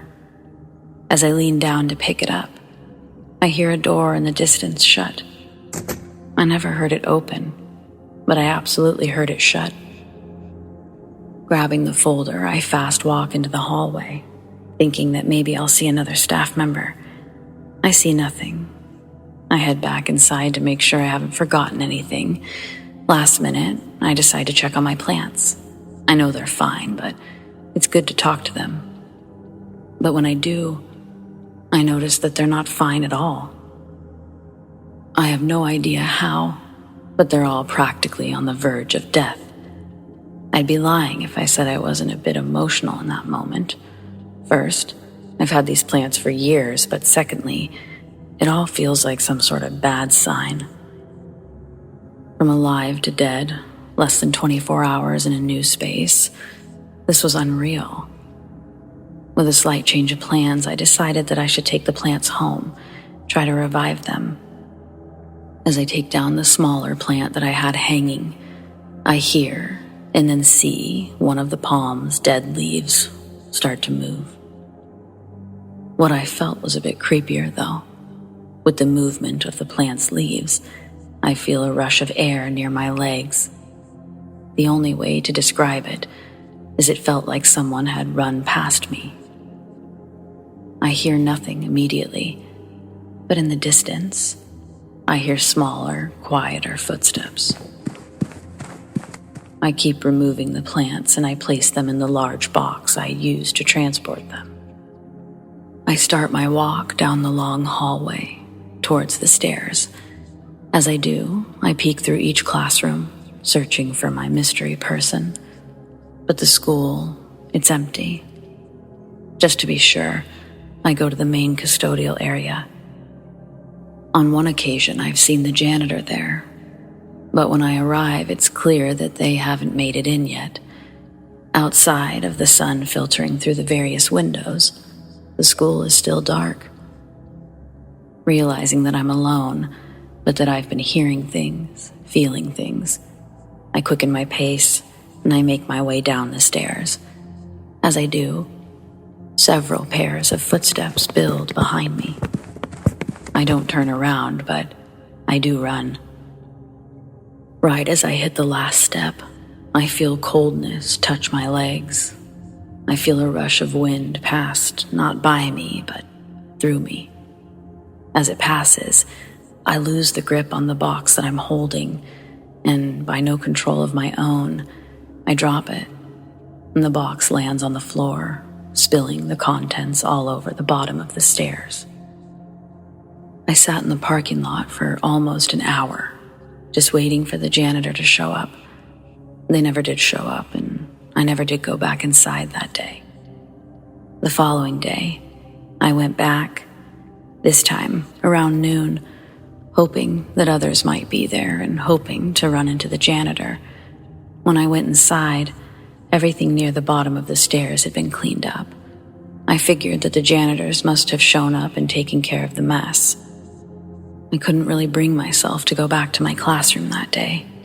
So, seeing that the mess had been cleaned up, I feel better about leaving, and I head to my CPR class. In the class, there are 3 teachers from my school. During class, they ask how I'm liking my classroom. Do I have everything I need? Aside from telling them how excited I am, I mention the mishap with my plants, mainly the part where they all died. I left out the other piece to avoid being the crazy new teacher. But it's interesting that when I mention the plants, one of them offers some strange advice. If you're putting them on the windowsill, that could be part of the problem. Try hanging them higher or keeping them away from that window. I tell him that these are drought-resistant plants, that they actually like full sun. Look, it could be superstition, but people have always had issues when trying to block that window, if you will. Plants die, shelves fall. It's just something I've noticed, that's all. The other 2 teachers sort of dismiss him. They certainly don't seem to agree with this man or take him very seriously. But I think I do. As much as I have no idea what to think, I'm also sound of mind. My experiences are my experiences, and you can't tell me that I didn't feel what I felt. Maybe you could debunk it, but can you explain how 2 of my plants ended up back in my classroom? Our janitor said that they had cleaned them up, but they'd set the plants in their very sad state in the office staff lounge area. Yet, 2 of my plants were sitting in my classroom. Not near the window, but just beside my desk. Each time I've gone back since, I haven't been alone. Other staff members have been present, so the noises I've heard could be explained as someone else. But the footsteps, they're not like the ones I heard on the stairs. Even the doors closing don't sound the same. So, is someone, or a group of someones, severely messing with me? Or is my new school haunted?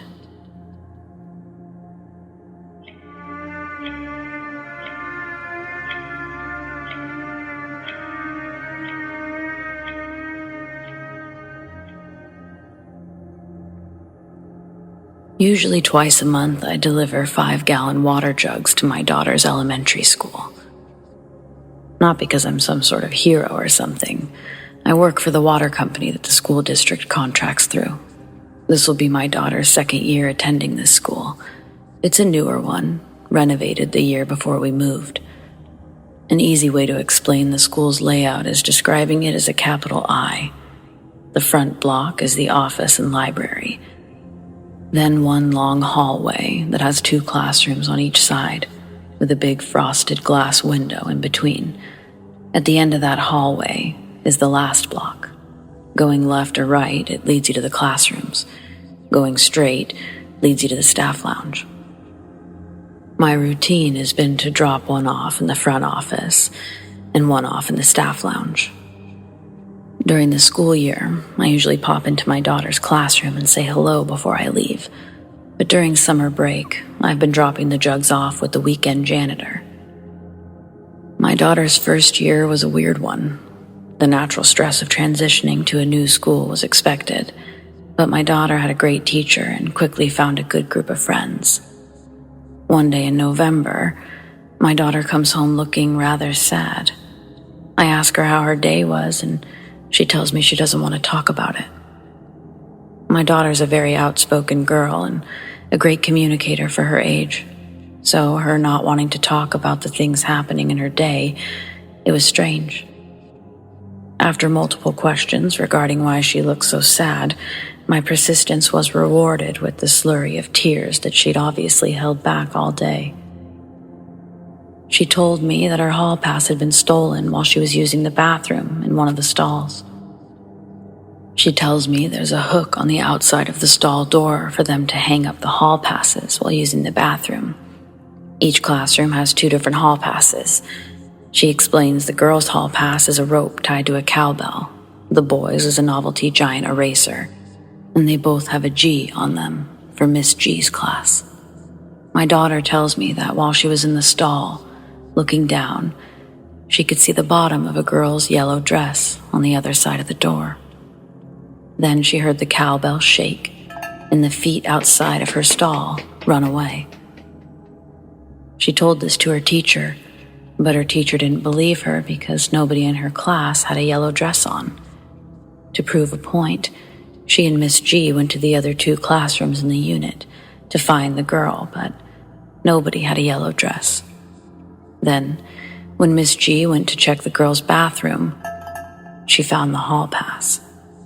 Her teacher must have thought that she was trying to lie about forgetting it, so she kept my daughter in from the last recess that day. It broke her world thinking her teacher had marked her as a bad kid. It's difficult explaining to a child how little of a blip this was in her adult teacher's life, and that her reputation hadn't been tarnished even the slightest by this incident. I have an opportunity to check in later that week and all's normal again. So this being such a small blip in an adult's memory, I had forgotten about my daughter's story until tonight, which is several months later. I saved the school's delivery for last on my route because it's the closest to the actual warehouse where we drop off the trucks after hours. I called and I made contact with the evening janitor, Debbie, telling her that I'm heading her way. The delivery drop-off area is in the back parking lot of the school. As I approach, I see Debbie's already outside. She doesn't have a coat on and she looks spooked. When I park, I get out and I ask what she's doing out there. Debbie tells me that she swears she keeps seeing a small figure just barely out of the corner of her eye. She pauses, and I almost think she's not going to continue her story, but then, quieter, as if she's a bit unsure of herself, she says that she just saw a girl in a yellow dress peeking at her from the other side of the doorway. She said that she had to go make sure a kid didn't somehow get inside the school. Entering the hallway, she expected to see a little girl in a yellow dress, but instead, she heard someone running up behind her. The sound made her scream. When she turned around, the hallway was still empty. She just ran out the side doors and waited for me to arrive. Debbie asked if I could do a walk around of the school before I left. After I dropped off the waters, she and I checked every classroom before leaving. Full disclosure, I didn't personally feel anything. I didn't see anything out of place either. But Debbie's oddly specific account, it reminded me of my daughter's story. It seems hard to miss that the two are connected. I probably won't be asking my daughter about the girl in the yellow dress because I don't really want to scare her or bring up something that was negative for her. But next time I see Debbie, I'll ask if there's been anything new, and I'll give an update. Until then, happy trails to you.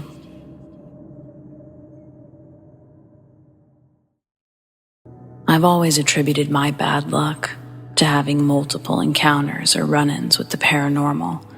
From skinwalkers to ghosts, this is the most terrifying encounter that I might have ever had. When I was 11, my dad had taken me and my younger brother deer hunting on a ranch in Alice, Texas. He'd picked us up from our mom's house at 10 p.m., and we spent 2 hours driving to said ranch.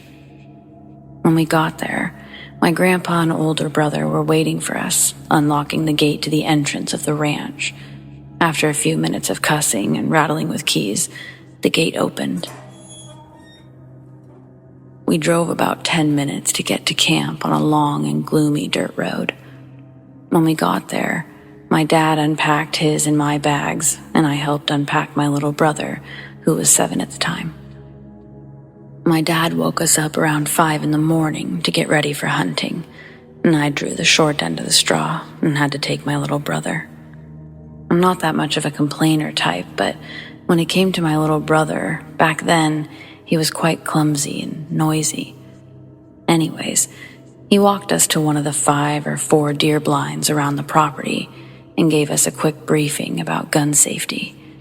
Now you might be thinking, leaving a gun with an 11 and 7-year-old is not a smart idea, but he'd already put me in a hunting program that includes how to handle firearms. Back to the story.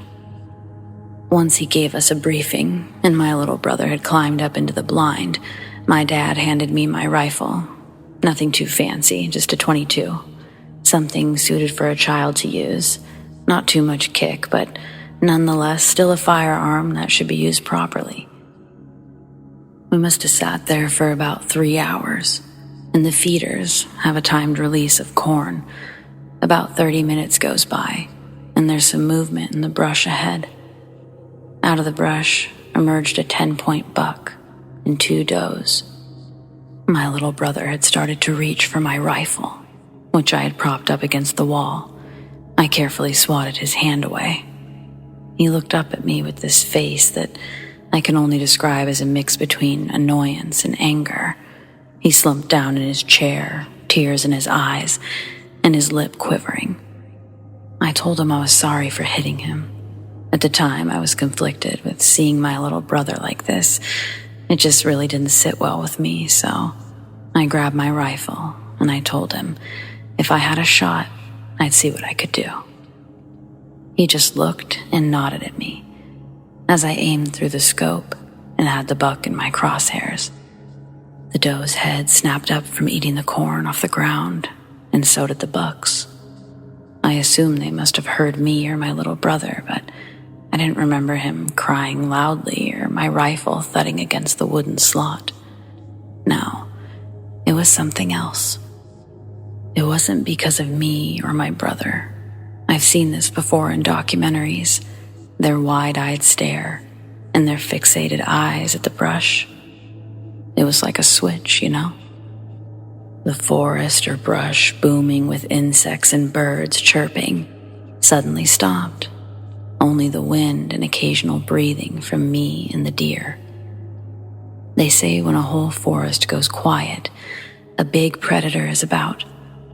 But the only big predators we have this far down in South Texas are coyotes, especially in that ranch. The deer seemed to snap out of their trance and ran off in the opposite direction from where they came. I sat back down with my little brother, who had fallen asleep, and I propped my rifle against the wall. I double-checked that it was steady and that the door was locked with the bolt and the padlock secured. Hours passed, and it was late evening. We were already about to get out of the blind when my brother tugged on my arm and pointed at something near the feeder. I looked back and I saw something large and bulky. It was on all fours, sniffing loudly at the feeders. Assuming it was a wild boar, which are present on the ranch, I grabbed my rifle. I sat down in my chair and took aim. Between the fading sunlight and the lack of lighting in the blind, I could barely make out the thing. But as the moon came out, I got a better look at it. And no, it wasn't your typical full moon bullshit about werewolves. It was a waxing gibbous, and it was enough to light the figure. While I was staring at this thing, chills ran up my spine. What I originally thought was a boar was this large dog. It had the head of a German shepherd, but much bigger. Its upper torso was like a man's but covered in dark black fur. Its ears were sharp and perked like a dog's. Its muzzle, exactly like a canine's should be. Out of nowhere, the thing stood up on its hind legs, started sniffing the air. I looked at my brother, who was white as a ghost, and tears ran down his eyes. When I looked back, it was in front of the window of the blind, peeking in. Its sharp, yellow teeth dripping in saliva and a substance I couldn't see at the time. Its eyes, piercing yellow, and I swear I saw a smile. Sometimes there's things science can't explain, nor our brains can, and for certain, this was one. After minutes, which felt like an eternity, it started walking around the blind, its loud, heavy footsteps circling the blind, claws dragging across the wooden walls. Its loud sniffing. After 5 minutes, the footsteps stopped, and then I heard a loud thud on the blind. It was on the roof. The blind was at least 5 feet tall, and the thing was just as tall, if not taller, as it was able to peek through the window of the blind. I took my rifle off the safety, and I took aim at the roof and I shot. I hit something as a blood-curdling howl erupted from the rooftop. Then a loud thud and quick, heavy footsteps running towards the brush. A few minutes later, our father picked us up and we told him about our experience. He told us we were just seeing things, eyes merely playing tricks. But we insisted, so he checked the trail cams, the one near our blind. He saw reflected eyes right near the blind. Most people know that canines' eyes reflect light in the dark, and most predators' eyes do too. He thought it was a coyote, but he quickly realized the eyes were massive. After a few days, we left, and I've never had another run-in with it since.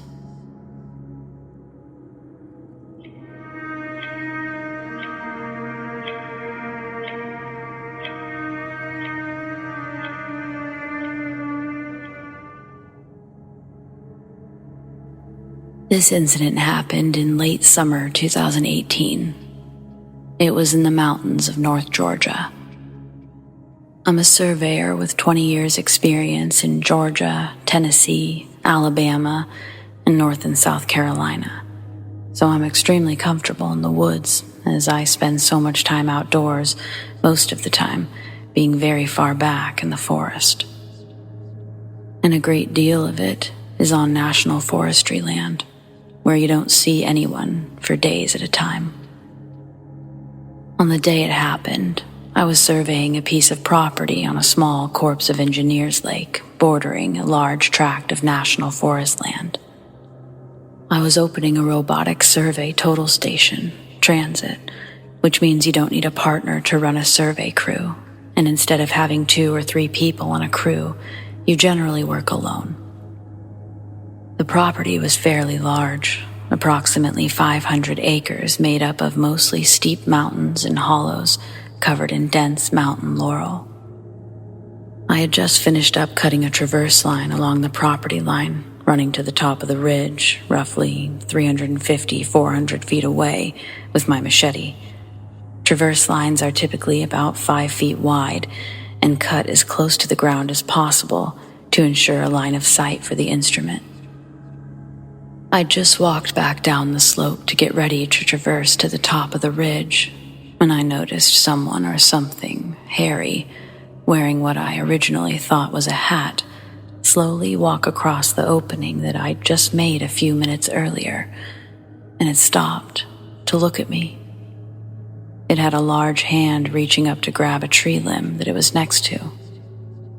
At the time, I thought someone must have been walking or hiking at the top of the ridge. It's not uncommon to see people from time to time, but then I realized that it was way too hot to be wearing a large, shaggy brown jacket, as it was in the high 90s. And as it stared down the hill at me, I could make out pointed ears on the top of its head and a long snout. Then it slowly walked out of sight. At this point, I took out my headphones and started paying closer attention to the situation. As I took my headphones out, I realized that it was dead silent in the woods. and in Georgia during the summertime, it's always extremely loud with insects. I waited a few minutes, and I walked to the top of the ridge to see what was going on and to grab my equipment, which I seriously considered leaving, and I noticed disturbed vegetation leading in the direction I saw it walking. Thinking harder about what was going on, I realized that the lower limbs on the tree that I saw it walk behind as it went out of sight was right at 6 feet tall, and what I originally thought to be a jacket was fur. And that's when it all set in, and I got scared. I could hear something moving in the short distance, coming from the area that it had walked to.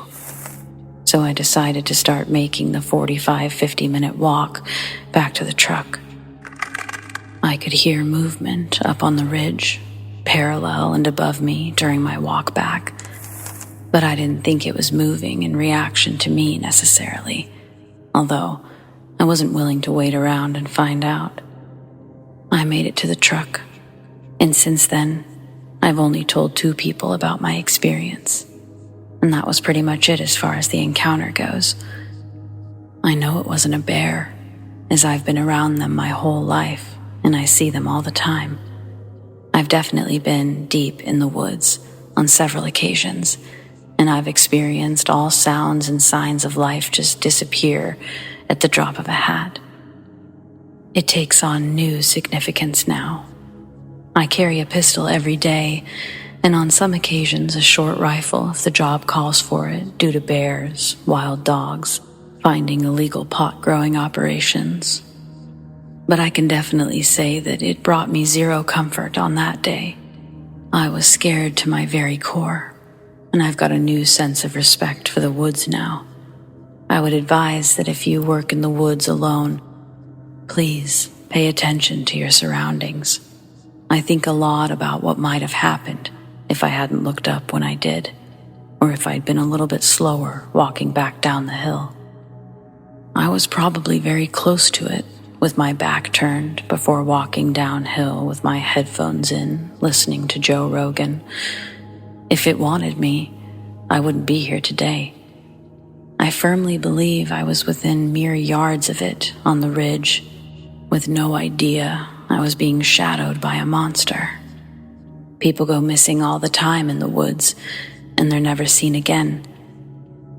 I believe I know what takes some of them, as I've seen it. Whether you believe me or not, it's of no consequence to me.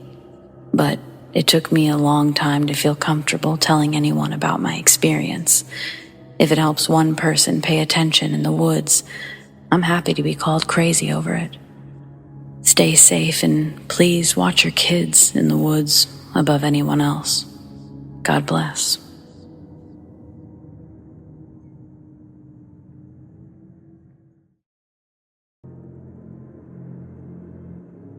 I'm half Japanese, and every summer I would go to Japan to visit my relatives.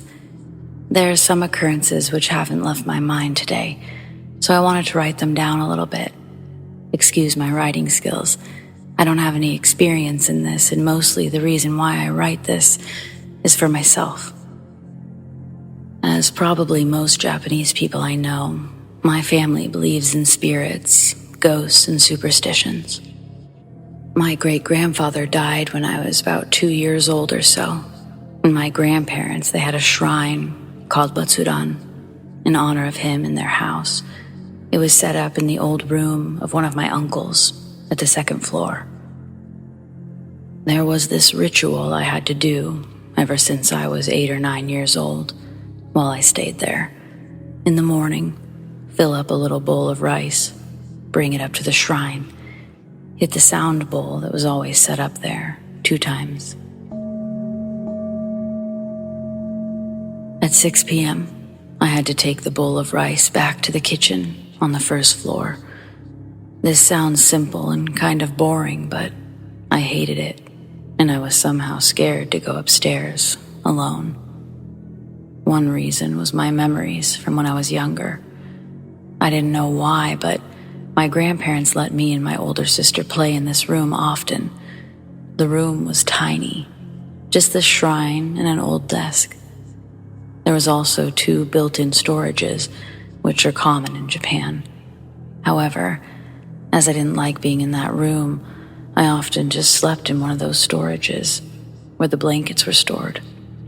It was always kind of cold in that room, even though there was no air conditioner, and summers in Japan can get unbearably hot.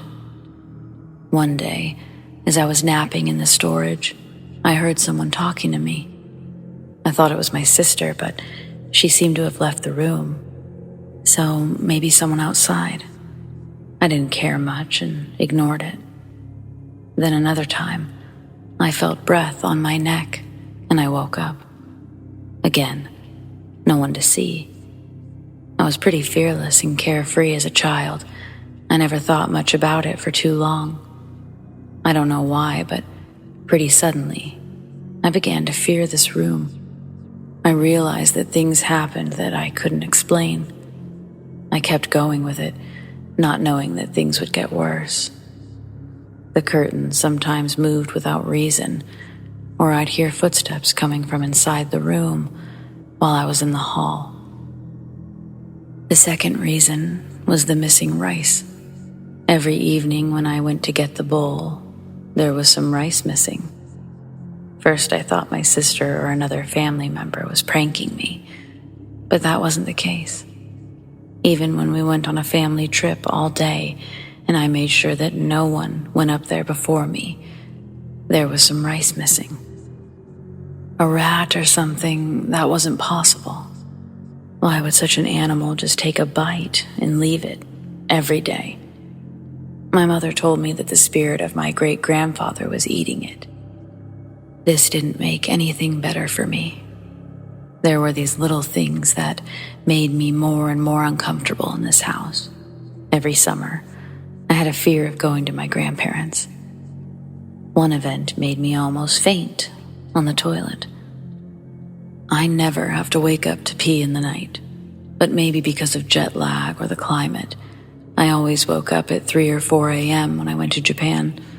There was just one toilet at the second floor, and since I slept with my mother and my sister upstairs, I had to go down these steep, narrow stairs.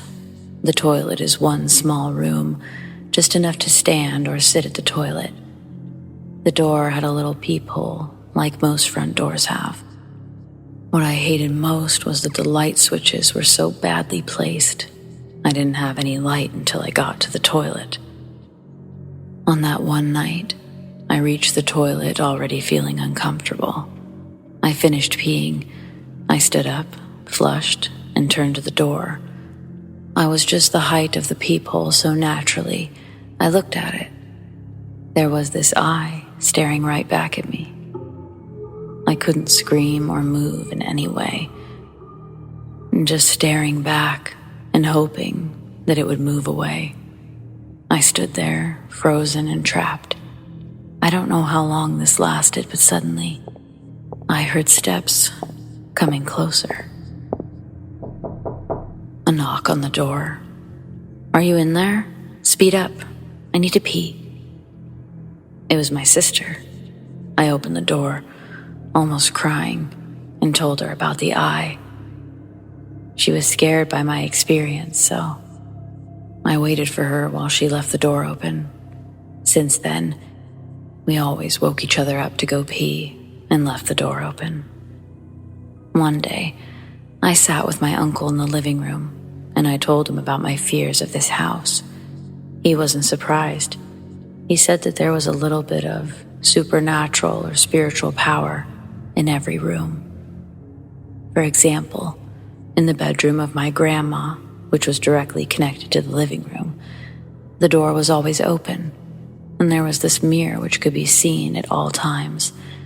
At first, I didn't recognize this piece of furniture as a mirror, just because there was always this colorful cloth covering it. Not just like hanging over the mirror. It was tucked in carefully on every side. I just knew that there was a mirror because one time I tried to move the cloth, and I saw a little bit. My grandma came running and shouting, that I should never remove the cloth, as she told me she didn't want any dust on her beloved mirror. My uncle had another story to tell. The mirror was kind of cursed, a woman who was living inside of it. According to him, he's kind of like a medium, and he sees many spirits. When he was younger, he tried to communicate with every spirit he saw, and he tried to help.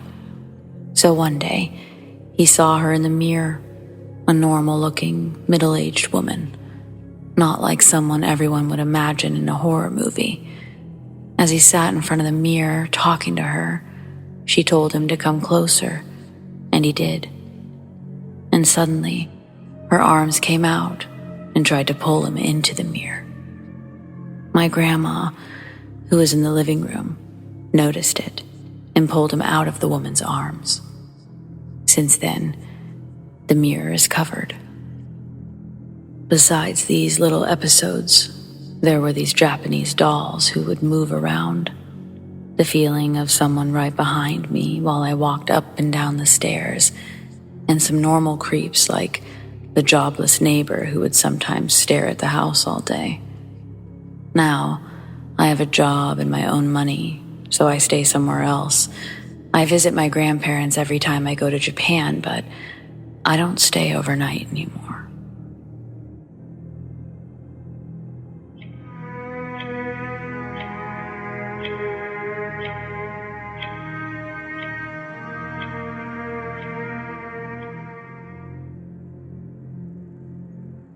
So at the time of this story, I still lived with my mom, but I was 21 and I had a job, so I was paying rent. My mom went to Europe on a trip, so I invited my best friend, who was also 21, to sleep over. Usually we drink and play video games, but we both had to wake up early for work. We also happened to work at the same place, so we went off to bed in the guest room. And yes, we both sleep in the same bed because we've both had too many ghost experiences to sleep alone. Hence why I invited him over to begin with. Anyway, we were laying down and trying to sleep with my dog sleeping next to us. It's around 3 o'clock in the morning when all of a sudden we both hear a weeping, crying sound coming from the door or the closet. We both sit up immediately and we look at each other, and then to my dog to see who it was, but it wasn't any of us. We just sit there, listening in, and finally my friend says, "What the fuck, bro?" And it stops. I then get up to turn on the lights, and we proceed to cautiously look throughout the entire house to see who or what it could have been, and no one. It was 3 a.m., and it was only us, so we got dressed in our work clothes and left the house to go to a 24/7 Walmart near the house. And we just hung out at Walmart until our shift started, which was around 7 a.m. To this day, we don't know what the fuck it was, and my mom didn't believe us when we told her what happened. It was crystal clear, a girl's voice, and she sounded like she was crying, mixed with laughing. Creepy as fuck. Also, another friend I have who doesn't believe in ghosts was over at my house one day, and at night, he was leaving to go home, and in our driveway, he heard a girl calling out to him, and he told me he looked around, and he saw no one. He ran to his car and sped off.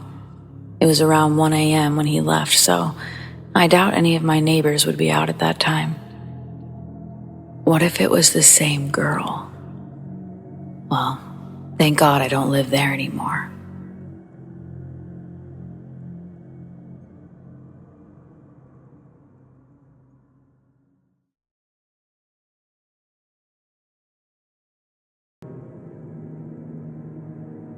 I have 2 stories I'd like to share. This first one happened right after my grandpa passed away from cancer a few years ago now, in 2017. It was like a few weeks after his funeral, and I'd come to visit his grave. He was buried in a really old cemetery where his other family members were also buried. So I was visiting, and it was pretty bright outside. I lit a candle that I had brought, and in this cemetery there was this old church building. It was now abandoned. But as I lit the candle, I looked at this church building and I noticed something. In the window, I noticed an older woman, late 80s, or even her early 90s. Of course, I was shocked to see her there because, again, this church thing is abandoned, and it's pretty much not safe to go inside. So I walked closer to the building. I was basically keeping an eye on this building. There was only one possible exit route, and that was the front part of the building that you couldn't really get to safely due to the floor being very old and just broken. So I walked even closer to this building, and I looked back on the window, and she's still there. And as I'd gotten to the entrance, where you could pretty much see inside this place, she just fucking vanished. I, of course, called out. I asked the basics, if she needed help, if there was anyone there. No response. I waited there for a while, and I looked around the building, confused and slightly freaked out by this whole thing. After a while, I decided to go back to my grandfather's grave. This happened like 5 years ago now, when we were still living in an apartment building on the 7th floor. We had a balcony in our home, and the neighbor's balcony was removed a few months before this happened. So basically, I was out with a friend of mine. I received a call from my little sister that there was someone in the house. I immediately panicked since she and my younger brother are home by themselves. I was very much still nearby, so my friend and I got to my house rather quickly. We listened to my sister tell us what they heard. A few toys had fallen over in my brother's room while they were playing video games in the living room. This, of course, didn't alarm them too much, but they continued playing until more noises came from that room. And then they hear something in the hallway. They stop the game to listen, and they hear footsteps as clear as day a few moments later. This is the moment when they freak out, run to the bathroom, lock themselves in there, and call me and our mom. So after they explain this to me and my friend, we go look in my brother's room, with my siblings following us close behind. And of course, I told my friend to grab a baseball bat, just in case we did find something, and asked them to calm down my siblings. We go in there and look through every closet, every place that someone could hide in, and nothing came up. At this point, I'm questioning if my siblings had just heard the neighbors making noise, or if they got scared by their game, until my friend was looking into the hallway from the open door, and they were just staring at something. I notice this and I look at what she's seeing, but as I did, we heard running footsteps go from the hallway to the living room, out the balcony doors. On the balcony, we had these glass windows on the doors, and we heard the doors and the windows being pushed open and then hit the wall. My sister starts crying, and me and my friend run after whatever it is, only to find the balcony doors are open and the glass windows are wide open. We, of course, go look, and we find nothing on the balcony or in the living room. Until my friend pointed out that on the window there was this metal bar, and it had pollen collected on it. And on that bar were handprints, like someone had grabbed it and nothing else. We were so confused by this. We heard what we heard, and I asked my friend, what had she seen? She claims that she had seen a jacket move in a weird way in that empty hallway, and that she saw something. I tried to ask her what she had seen more than once, but she refused to tell me.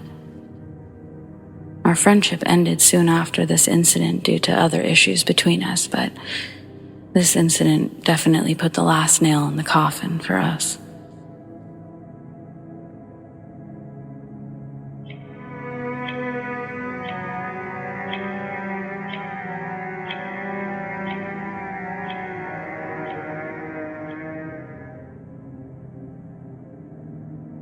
This story isn't personally mine. I came in after the fact.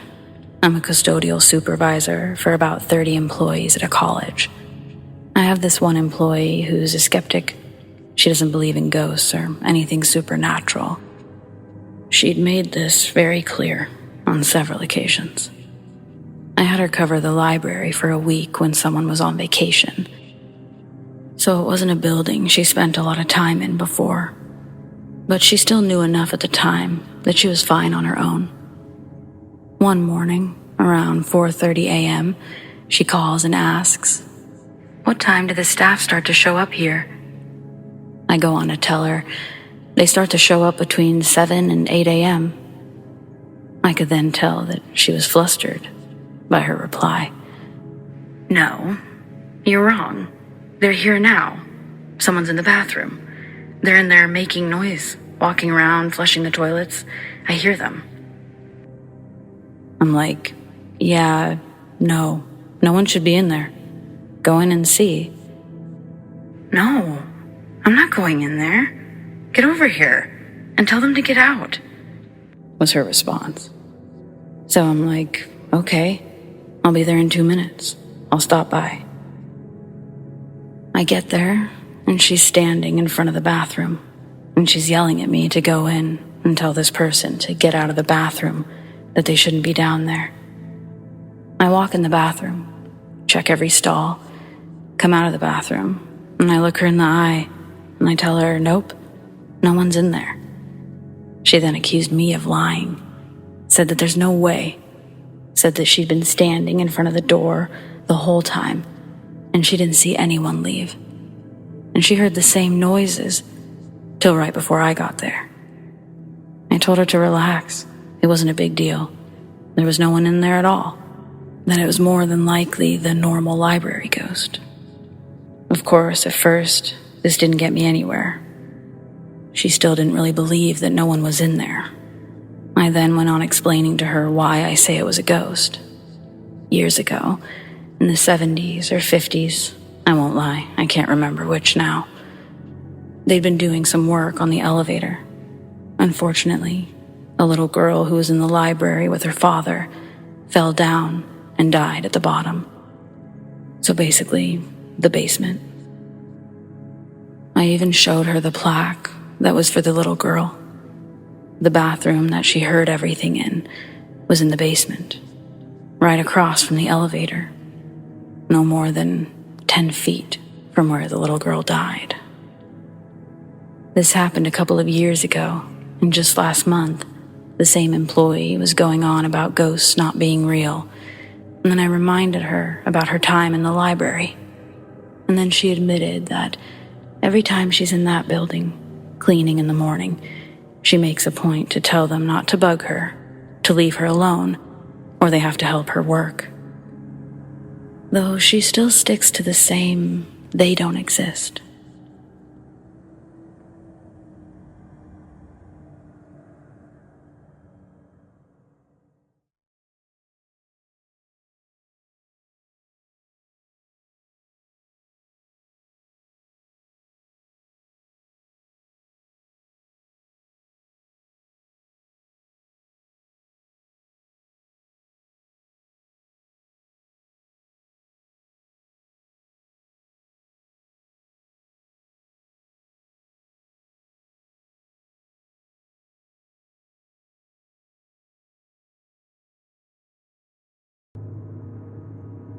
My grandma and grandpa on my mom's side were born and raised in Montenegro.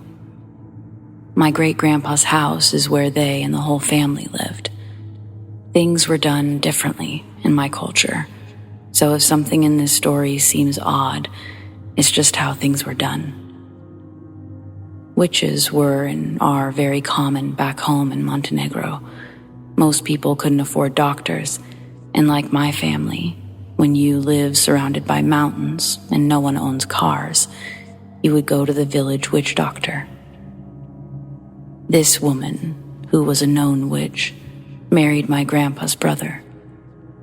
Before she could get pregnant, my grandpa's brother was murdered. So even though she didn't bear any children, my great-grandfather still kept her in the house as his daughter-in-law. The only thing I've heard about her is that she was an evil woman. Her and my grandparents lived in the same house. My grandma got pregnant for the first time and had a dream that a woman in a wedding dress came to her and said, "Congratulations, you're pregnant and it's a boy. But do not get excited, because he's going to die." My grandma had the baby, and before he was a couple of months old, he died. My grandma got pregnant again, and the same woman visited her in her dreams and said, "Congratulations, you're pregnant and it's a boy. But just like before, don't get excited, because this child will be taken from you too." Sure enough, it happened again. Before the baby was a year old, he died.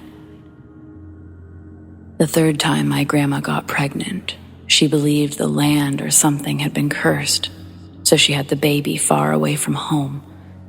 After a year or so, she woke in the middle of the night to the baby dying. She can't explain to us exactly what the baby was doing because our language doesn't have a lot of descriptive words. But she called the witch to come help. The witch cracked an egg on the baby's chest, and my grandma said that she saw the yolk slowly move up to the baby's neck and stay there. The witch turned to my grandma and said, "The baby won't die with you in the room. You have to leave." And suddenly, my grandma was not in the room. My grandma said the moment both of her feet were outside of the house, she heard her baby die. My grandma had 11 children, and only 5 of them are alive today. The worst she went through was when they had a son in Italy while they were refugees coming to America. And when he was 8 years old, he got hit by a car when his ball rolled into the street. My grandma and my family are convinced that the witch cursed her. This next story, it's about the Florida house. This was my dad's house in Clearwater, Florida. My grandparents moved out there in the early 90s, and the whole family experienced things there. And I wonder if anyone who's lived in the house after them, or even now, experiences it as well. My grandpa bought this foreclosed house. They lived in a condo or something in the meantime while they finished the house. My uncle told me that when he went there to smoke and chill with friends, the house had pentagrams spray painted on the walls, empty beer cans everywhere. So he assumed teens used to use the house to party and do weird shit while it was empty. He took a girl there one day, and he said he heard pipes banging upstairs. And when he went to the spot that he heard the pipes, they started banging downstairs. He thought it was weird. They finally moved in, and my aunt, the youngest sibling, came home from her first day of school crying. She said the kids were telling her how a girl hung herself in their attic. That's where both of my aunts slept. The attic wasn't like a crawl space either. It was a finished room. My other aunt, oldest sibling, said that the initials of the girl who supposedly killed herself were carved into the windowsill. My dad said he'd always see a girl in white in the house, but he never thought anything of it. My dad's side of the family are hardcore realists. He said he remembers sleeping, feeling the pressure of someone getting into bed with him, but no one was there. He'd sometimes even feel someone breathing on his neck.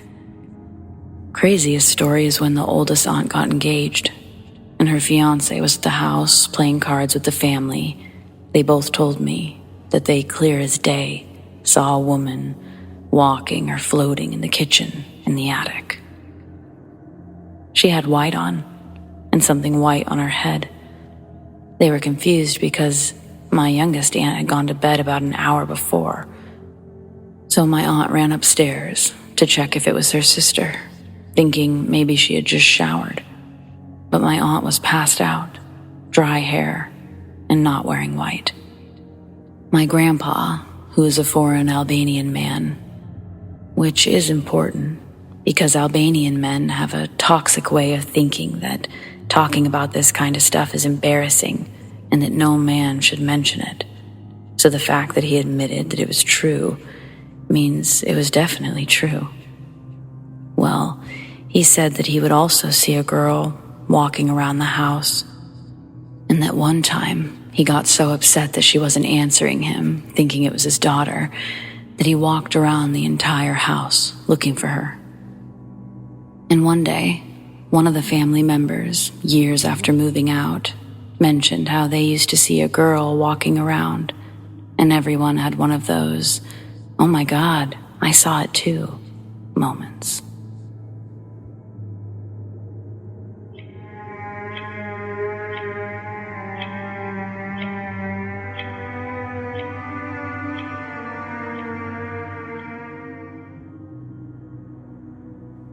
In my early 20s, I joined and helped start a motorcycle club here in the Southwest. Our get-togethers started out as weekend rides out to the canyons and out to eat at the casino buffets. As we started to establish ourselves as an actual MC, we began hanging out Thursday nights, and we started to hit up bars and nightclubs after a night ride around town. One of these clubs was known to have ladies' night, where a male dancer would come out and strip down to his underwear for about an hour. After, the dance floor would open up, and that's when we would go back in from the patio area outside. We got well known at that place. One night, as I'm walking out to the patio, sipping on my beer, this older lady pulls me to the side. She looks me up and down, and then she asks if we could sit and talk. I agreed, and we sat outside. She tells me she's friends with one of the girls that's hanging out with one of my boys from the MC. She began to tell me that I have this bright light that walks around with me, a huge angel taking care of me. She said she just had to talk to me. Since I walked into the club, my light made the rest fade into darkness. Out of nowhere, before I can reply to her comments about the light, she says, "Hey, can I read your hand? You see, I'm a witch, but not a bad one. I only do white magic. Why do you think your friend over there has gotten out of so many bad places?" While pointing to an MC member. So, homegirl over here was the side chick of one of the guys. But he'd had it on the low, so we didn't even know. This was the first time he invited her to the club, with all of us hanging out. Looking at her, and then to my beer, I sip the last of it, and I put it down. I give her my hand. Now, I can't recall everything she told me, but there were some things she mentioned that just stuck with me. She told me first that I would be in an accident before the year ended, 3 months. And yes, I got into a small motorcycle accident. The second thing that stuck with me was she saw my future kids and wife. "I see 2 girls and your wife. She has blonde-colored hair. It seems like you know her, or you've crossed paths with her when you were younger." Now, 12 plus years later, I'm married to someone that went to my high school, which I don't remember her, but my best friend says that he does. We also have 2 girls. My wife hates this part of my story because she says she has black hair. But when I met her, she was blonde. She just colors her hair every year. The last part I remember of her reading was that I would die of old age. People get mad at me when I mention that, or I joke about it. And look, I've had my fair share of accidents, a couple of them being cars and trucks, and I've counted about 13 motorcycle accidents. People around me can't believe I still walk around. To anyone reading my story, have you ever had your palm read? Have any of the things that they mentioned actually happened?